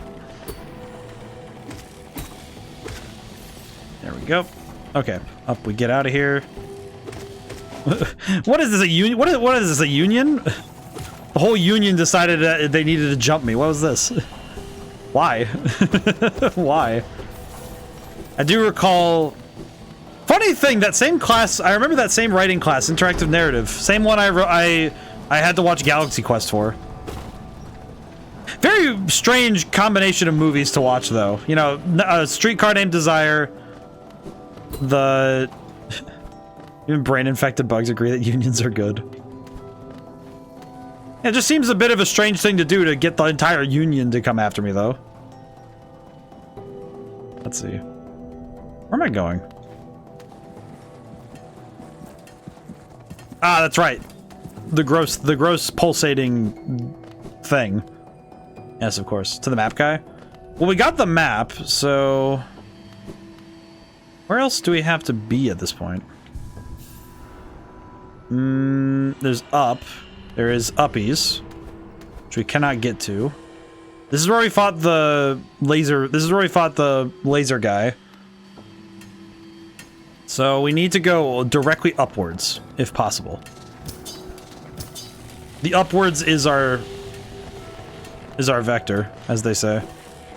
Oh god. I do appreciate the variety of areas, though. I think it's very easy for me to be a little bit frustrated with some of them, but I think the variety of environments, while all still maintaining a cohesive theme, is good. Quite a view, no? I'm not surprised you survived the trek through these shimmering caverns. What's our vector, Victor? Air strength about you. I suppose it would be quite intimidating if not for your small stature. It's sad you see those miners below still laboring at their endless task. Even overcome, strong purpose has been imprinted upon their husks.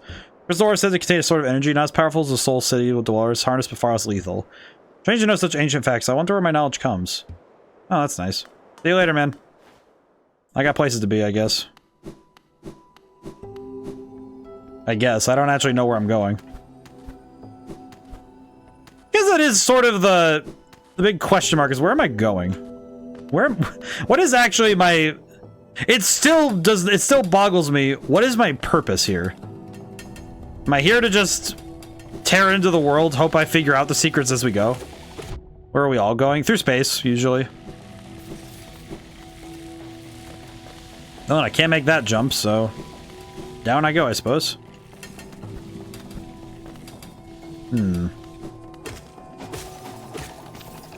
really sure where I'm going. Space! Don't really know where else I'm going, though. Oh, brother. Ow.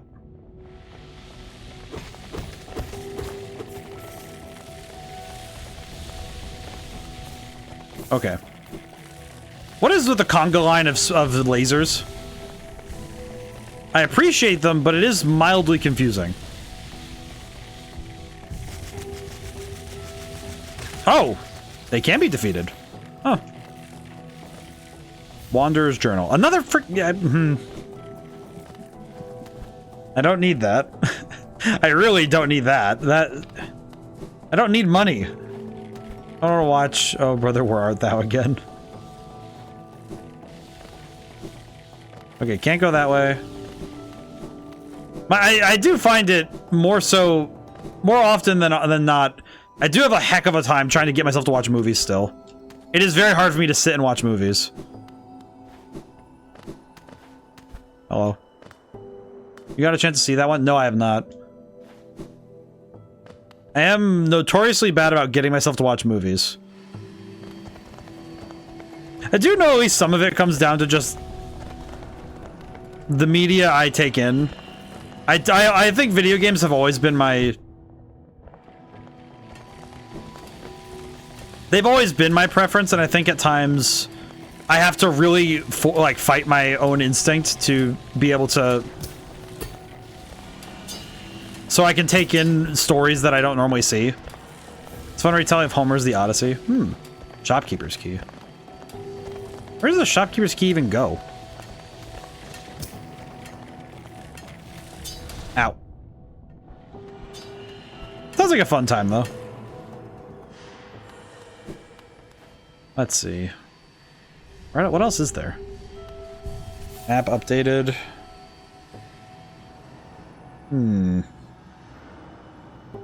There's a pathway down there we haven't been to yet, and there's one up above, and there's one down below.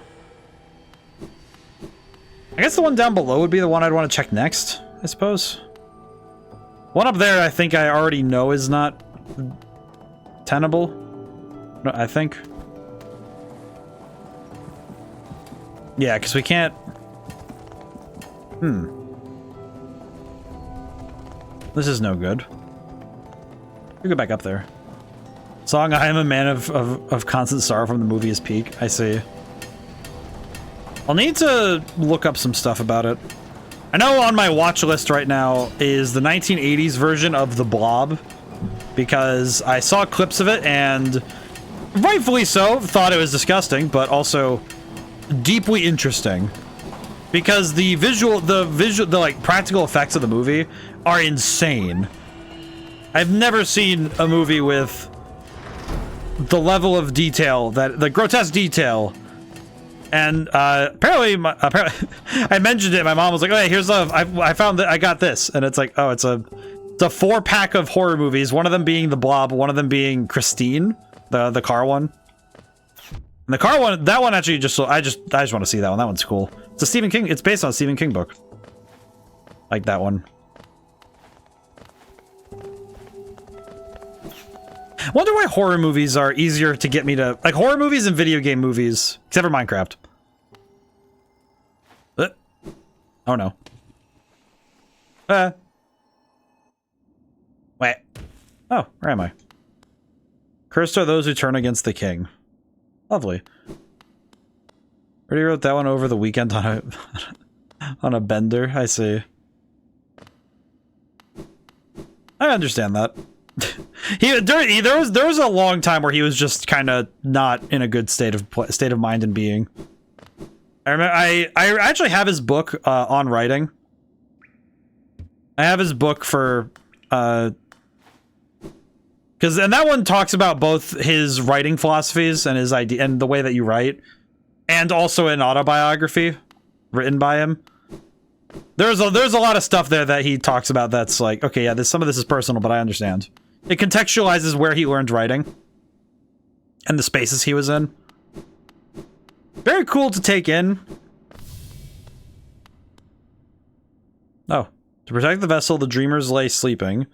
Monomon the teacher in her archive, Lurian the watcher, Hurrah the beast. Through the devotion, Hellenist lasts eternal. Dreamers locations added to map. Hope it doesn't encourage the use of cocaine for writing. No.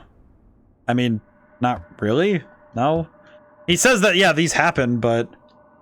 He says, yeah, this is how my life went, but... You know, obviously everyone... The thing he made clear was that everyone's path is different, so...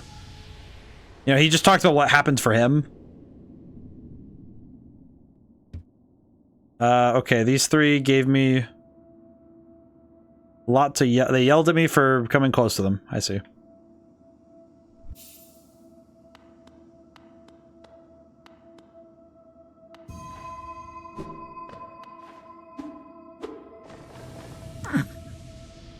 I'm not gonna lie, that was funny.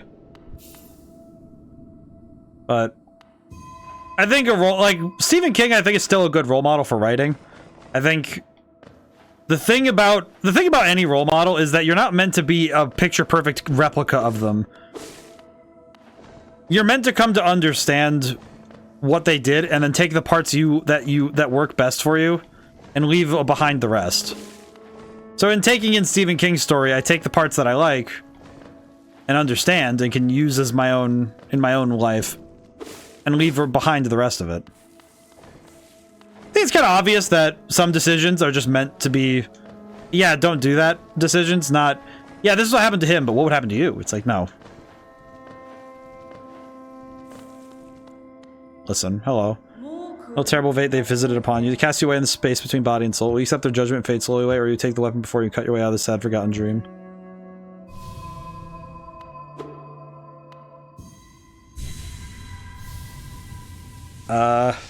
I guess I will. Taken dream now. Hold Y to charge and slash with the nail. Cut the veil between dreams and waking. Okay. Oh, hi. Hello. You've returned. Welcome to the waking world. Those figures, those dreamers, they reached out with that little power they have and dragged you into that hidden place.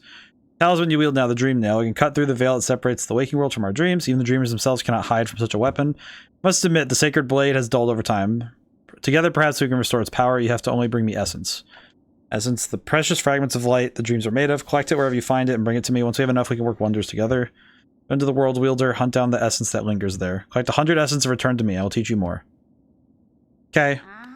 Thanks, old lady. See you later. In truth, though, I feel like in truth, the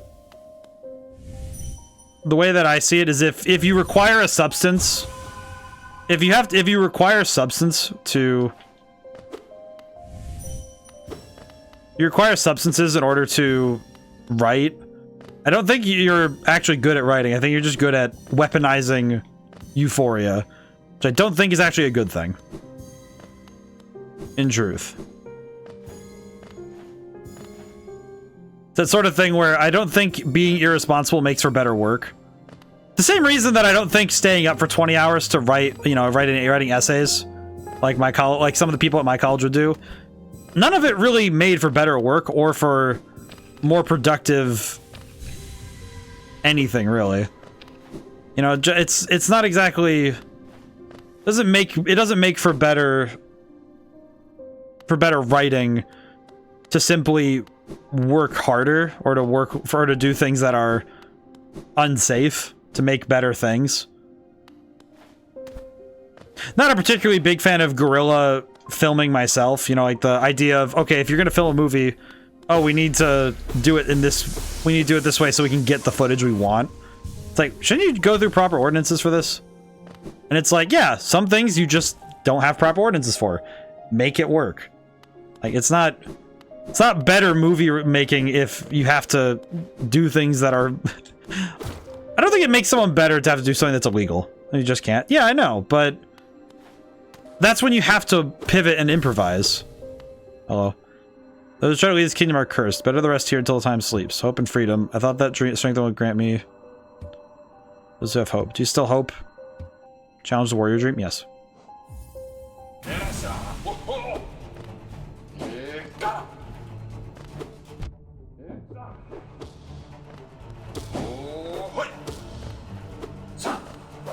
Not sure what's happening, but okay. All I gotta say is the Terminator.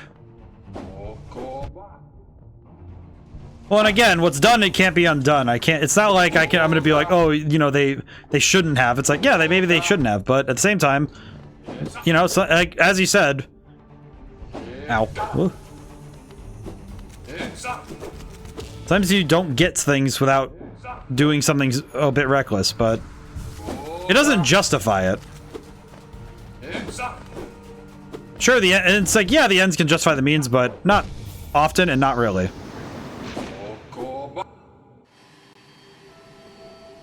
How did I... Oh god, where the heck am I? Resting grounds are all the way down there. How... Okay, how do I get back down there? Oh, brother. But... I feel like living on the idea of the ends justifying the means is a very easy way for somebody to continuously justify poor behavior. It doesn't actually make it right. It just means that, okay, this helped you this time, but the next time you might not get so lucky, you know?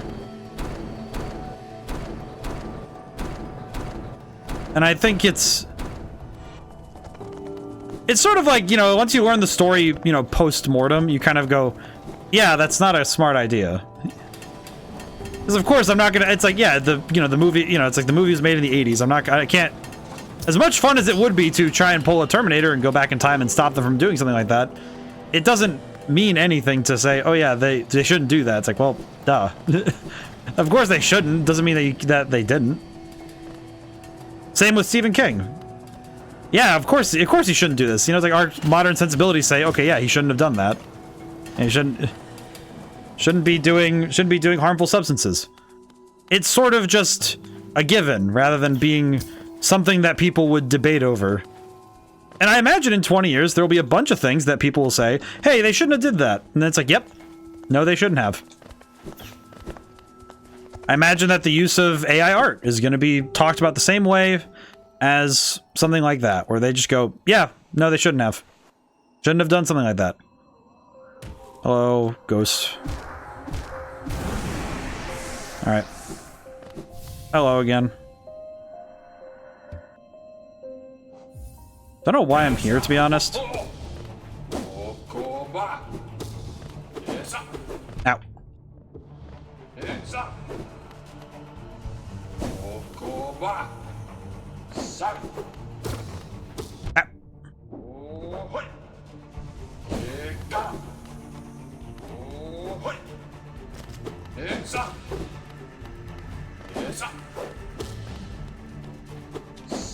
Oh, you just call AI art. Yeah, I say it for the sake of using the common language, but it is just simply images created by AI. It's not actually, because art is created by the hand.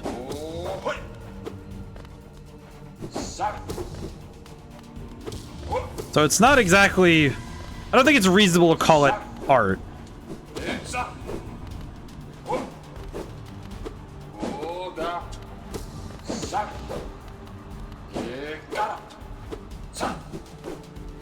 Ow.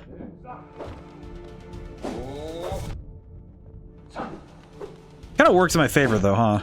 A little bit at least. Oh jeez. This boss seems like an exercise in patience. Be a useful tool. No, that's the thing. I think, like any tool, AI imagery is something that can be used for, it can be used for good and positive purposes. But to say that it will replace artists or to try and use it as a replacement for artists is a very stupid idea. I see now. Those who turn against king are doomed as soon as they raise the weapon. Do not call me traitor, simply call me fool. No, you'll not flee. Wherever you go, I'll be watching. Neat. Essence. Oh, that's 100 essence. Okay, cool. Old lady. Alright, I have to go back up. Old lady. Like other tools, it can't be blamed. Yep. That's exactly it. Because a tool is not a... It's not like a tool itself is some arbiter of good or evil. You know, the person, like, if somebody takes a knife can be used to create wonderful things, but it can also be used to destroy things. Some people will use a knife to rip apart someone's dream. Someone will use it to cut open food that needs to be prepared. The knife itself has no moral point.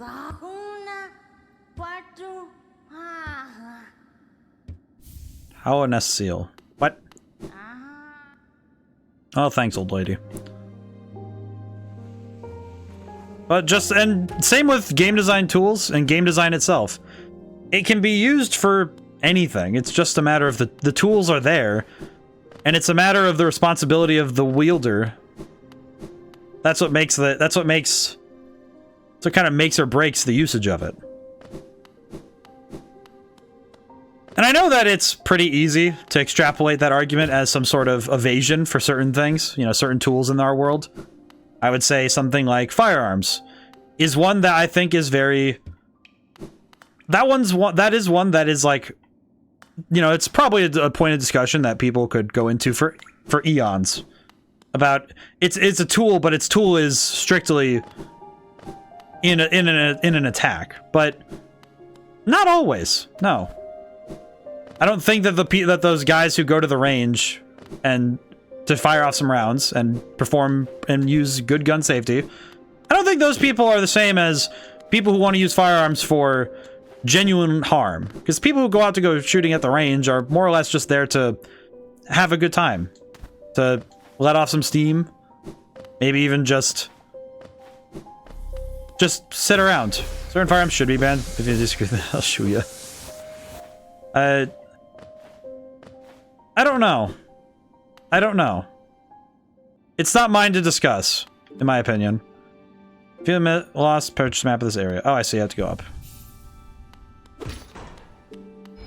Oh. I'm definitely going back up now. Hello.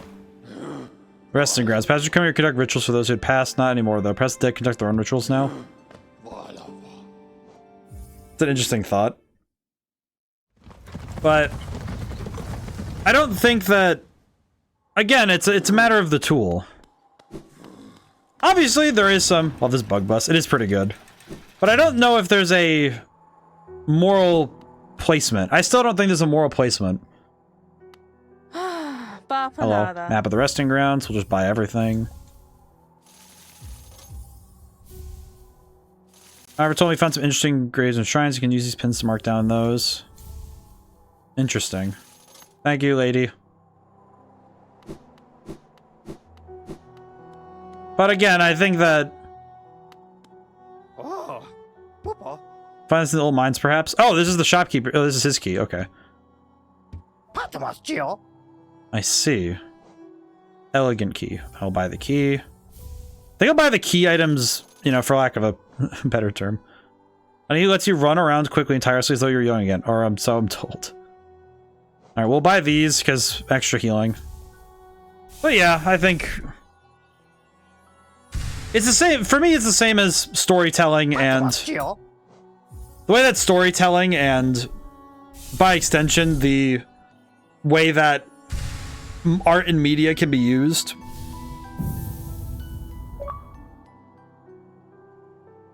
Oh, jeez. Had to stretch again. Where are 3 vessel fragments? Oh, I didn't get that. Huh. Must not have gotten this far in my first playthrough. Well, the Howling Cliffs still has a dark cave we didn't get to explore. I should probably go back up there. I can... I had an adventure of my own while you were gone. I don't usually visit town's graveyard, but I thought I'd go and visit the grave of an old friend. This stream kind of chanting coming from somewhere nearby. We're trying to find the source. I saw 2 bright, horrible, huge eyes staring at the door from a dark cave. I don't have to wait a little longer for her visit. So the graves have an enemy that we need to go deal with. Okay. You know what? No. I'm gonna go back. I'm gonna just go back to the underground. I don't really need to go do the Howling Cliff right now. Don't really have a reason to, anyway.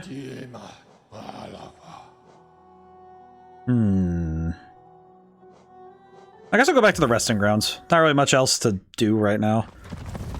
With the Dream Nail, we do have some other options for things to do, but I don't know how many of those we'll have to go deal with right now. That's a seer. There's a path, yeah, there's a path down in the crossroads, so I'm gonna do that first.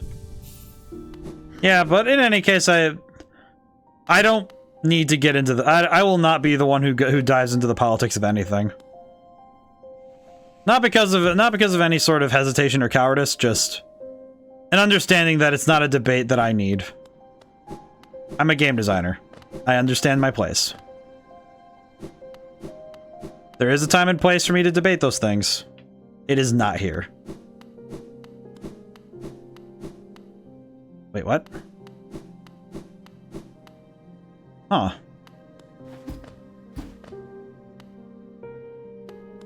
It doesn't open?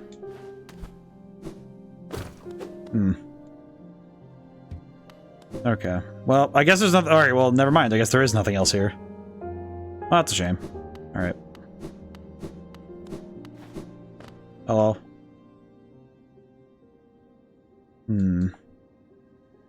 Okay.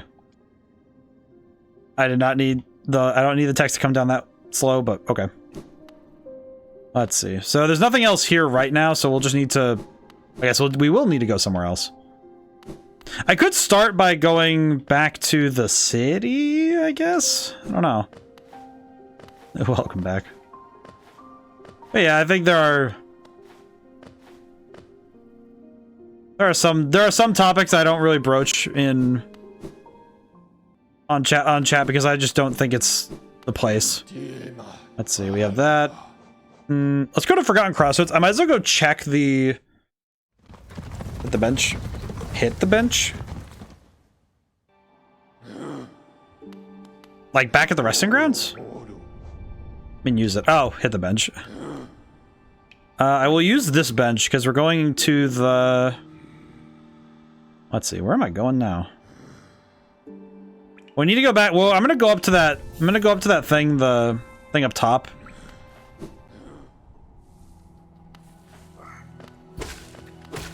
Unfortunately, we don't have much else. I don't have much else in terms of a lead. So I'm not too worried, but I guess I'm just not very sure where else to go yet.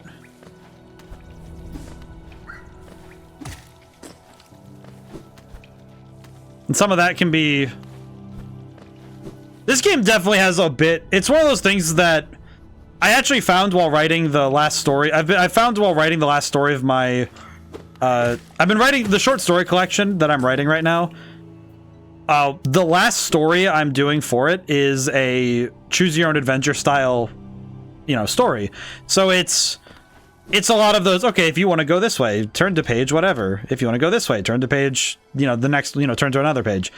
And the thing I have learned from writing that is, oh my god, even just making a short version of that idea is hard as heck. And keeping track of all of the loose, like, the ends is very hard. It's very hard to do on the organizational standpoint. It's very fun to read and write, you know, because it is fun. It is really cool, but it is also extremely difficult. Okay, so the searing egg needs the masks. Understood. Okay. Is that symbol down there one? I actually don't know what that is. I'm guessing that the symbol down there is one, so I'm gonna go down and see if I can't find the thing. I'll go take a look. Let's see.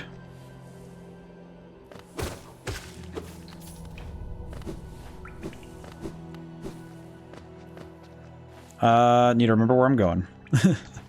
But I think the way that this game handles it, I mentioned the choose your own adventure stories though, because I think at times it feels very similar to when you're playing a game of this magnitude where you have too many threads to keep track of at the same time. I definitely think this game pushes the limit of how many loose threads you can have hanging at the same time and be able to keep track of them all. Because this definitely feels like there's a lot going on that takes a lot more to organize mentally than other game types. Because trying to keep track of all the different places you have to go still can be quite a challenge. Is there a bench up here? There is a bench up here. Hello. Thank you for the bench. It's made of bones. Okay, now go to the next room over. And let's see if this... I'm curious if this is actually where I'm supposed to go for this, but I just need to look. Hello? Oh, this is just where the false night was. Oh, I see. There's masks on the map. Okay. Huh. Okay. There's one over there. Okay. Yeah, this is the part I think is going to... It's going to be the one that kind of takes over this game a fair bit. I do hope we don't have another situation where I find a boss fight, die to it, and then we wait until next week to start it again. Mantis Lords work okay, but... for that sort of thing, but I don't know how well it'll feel doing it a second time in a row. The storytelling is just not gonna... it won't jive with such a thing. Well, I better one-tap the next boss or I'm gonna be a little sad, huh?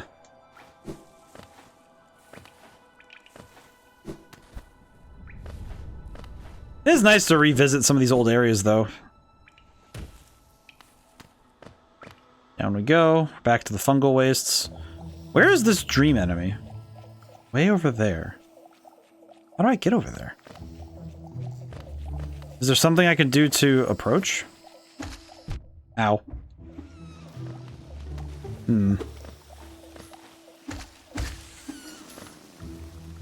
Interesting. Oh, right. It's the one that's under the water that I can't reach. It's that one. So I still can't use that, so I don't know what to do about that. Yeah, because that's still unusable.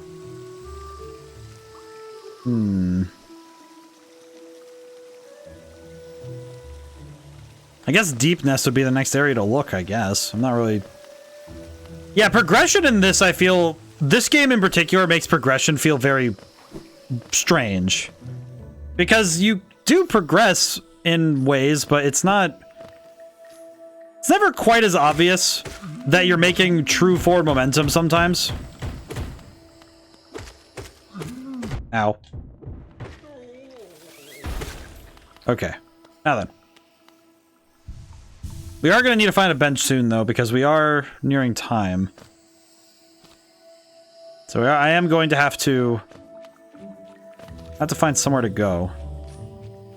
I could go back to Queen's Station, maybe. I'd prefer to go back to Deep Nest if I can help it, so... I think if we can end today at Deep Nest, that would be nice. I think Deep Nest would be the best place for us to end stream today. Ow. Yeah, if we can... Let's see, how do I get to Deep Nest? The most guaranteed way I know how to get to Deep Nest is the Mantis Village. Just probably not the fastest way to even get there, but... It's the only way I really remember how to get there consistently, so I'm not going to... I'm not going to fight my own instincts over it, because I don't remember how else to get to Deep's Nest. Deep's Nest, really? Ah, whatever. Whatever.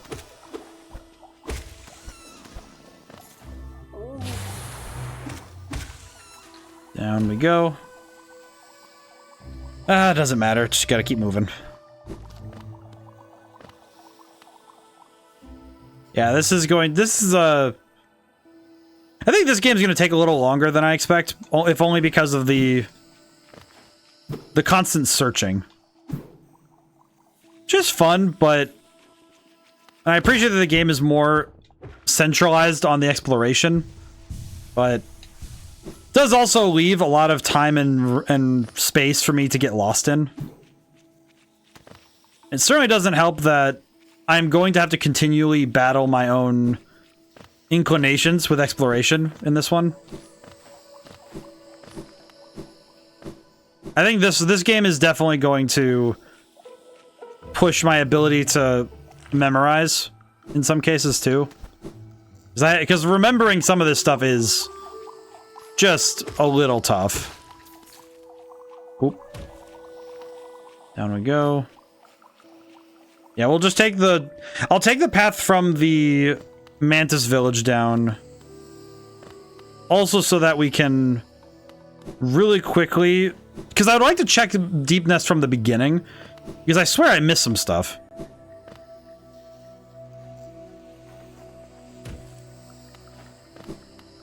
Hello, Mantis. Excuse me. Swear to every darn day. Some days are just a little better for swearing than others. Okay, here's Deep Nest. Okay, let's see. Yeah, I definitely missed some stuff, because there's a whole path down there. There's the path to the side. Oh, that thing.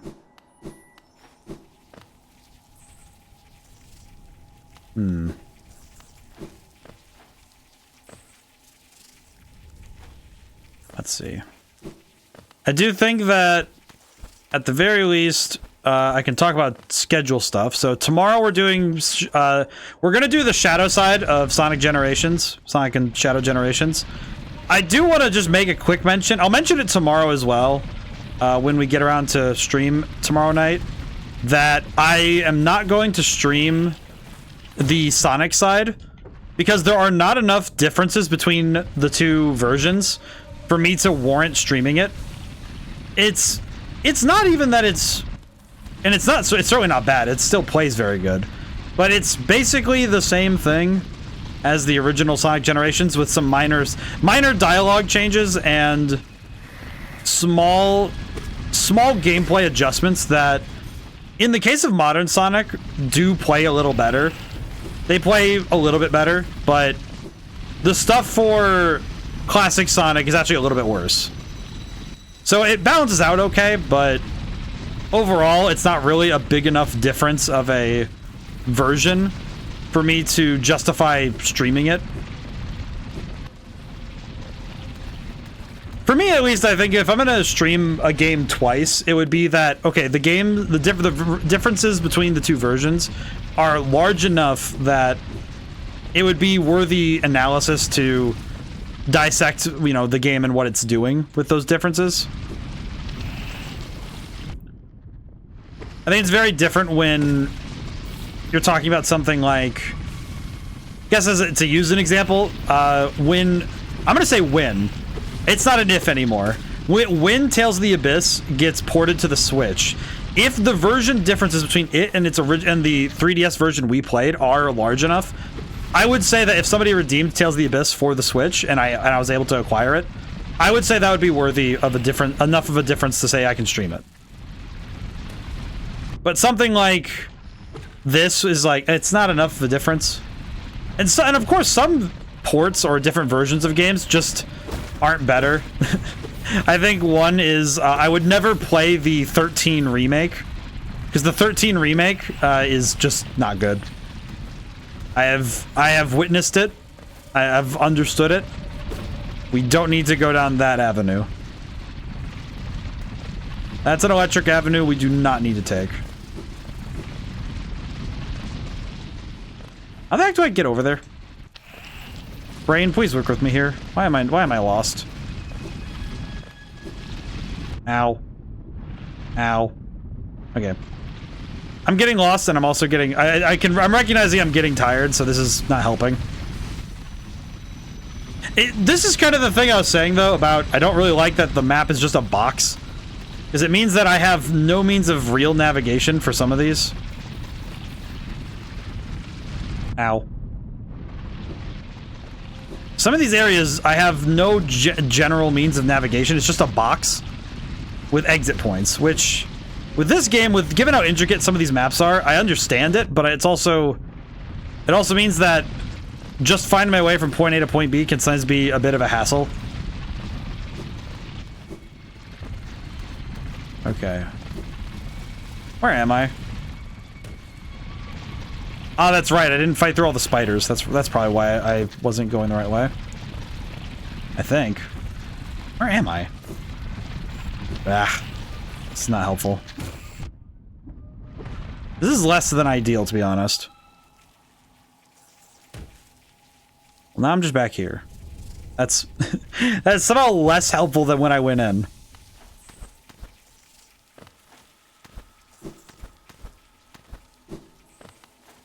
Yeah, that was less than helpful. I think it's weird because I've been through here before, and it's still just as unfamiliar as the first time. Doesn't feel like my mastery has improved at all in this space. Feels much more like I have somehow regressed in a way. Like I actually understand the less of it because I came back through, you know? Like, the fact alone that I came back through a space is worse for me because seeing it again doesn't actually make it any more clear. Alright, now we're going the right way. Thank goodness. Okay. So I need to go... I guess going down's the best option. I'd rather take that path to get down than the other one, I suppose.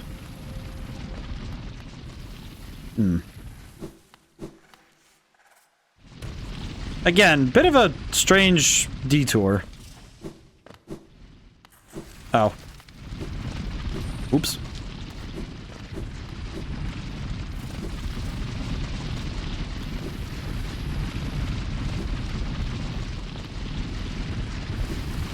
Yeah, the whole box thing now is kind of striking me because it is quite a different challenge to navigate these spaces.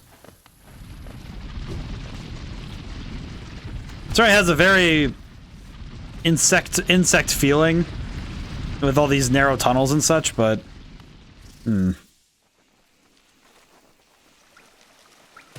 Ah, here we are again. Hello. Oh, what a thrill is to find warm comfort amidst the den of beasts. It's a fresh place, no doubt. Supposedly there's a village deep in the war, and its inhabitants never accepted Hallownest king. Interesting. Thanks, buddy. I'm gonna sit down. Okay, where is... Okay, so the end of Deep Nest has one of our... Probably the first of the enemies we're supposed to deal with, huh? Kind of a long way, though. We can at least start looking around, though. Maybe. Actually, you know what? This whole area seems like it might be wise to stop here. I would stop 10 minutes early. I think this is a wise decision. We'll stop here. I think this is a good place to leave off, anyway. Progress will be saved, yes. Okay. We'll call it here. Oh, boy. Well, today was a good stream. It's a very different feeling to stream on the daytime in this manner, so hope you guys are enjoying it. And thank you all for coming by. Thanks to everyone who came by, couldn't stay to the end. Tomorrow, Shadow Generations, and next week, back to our usual programming. So I'll talk to you guys tomorrow. So now whenever I see you guys next, goodbye for now, and thank you so much. I'll see you soon.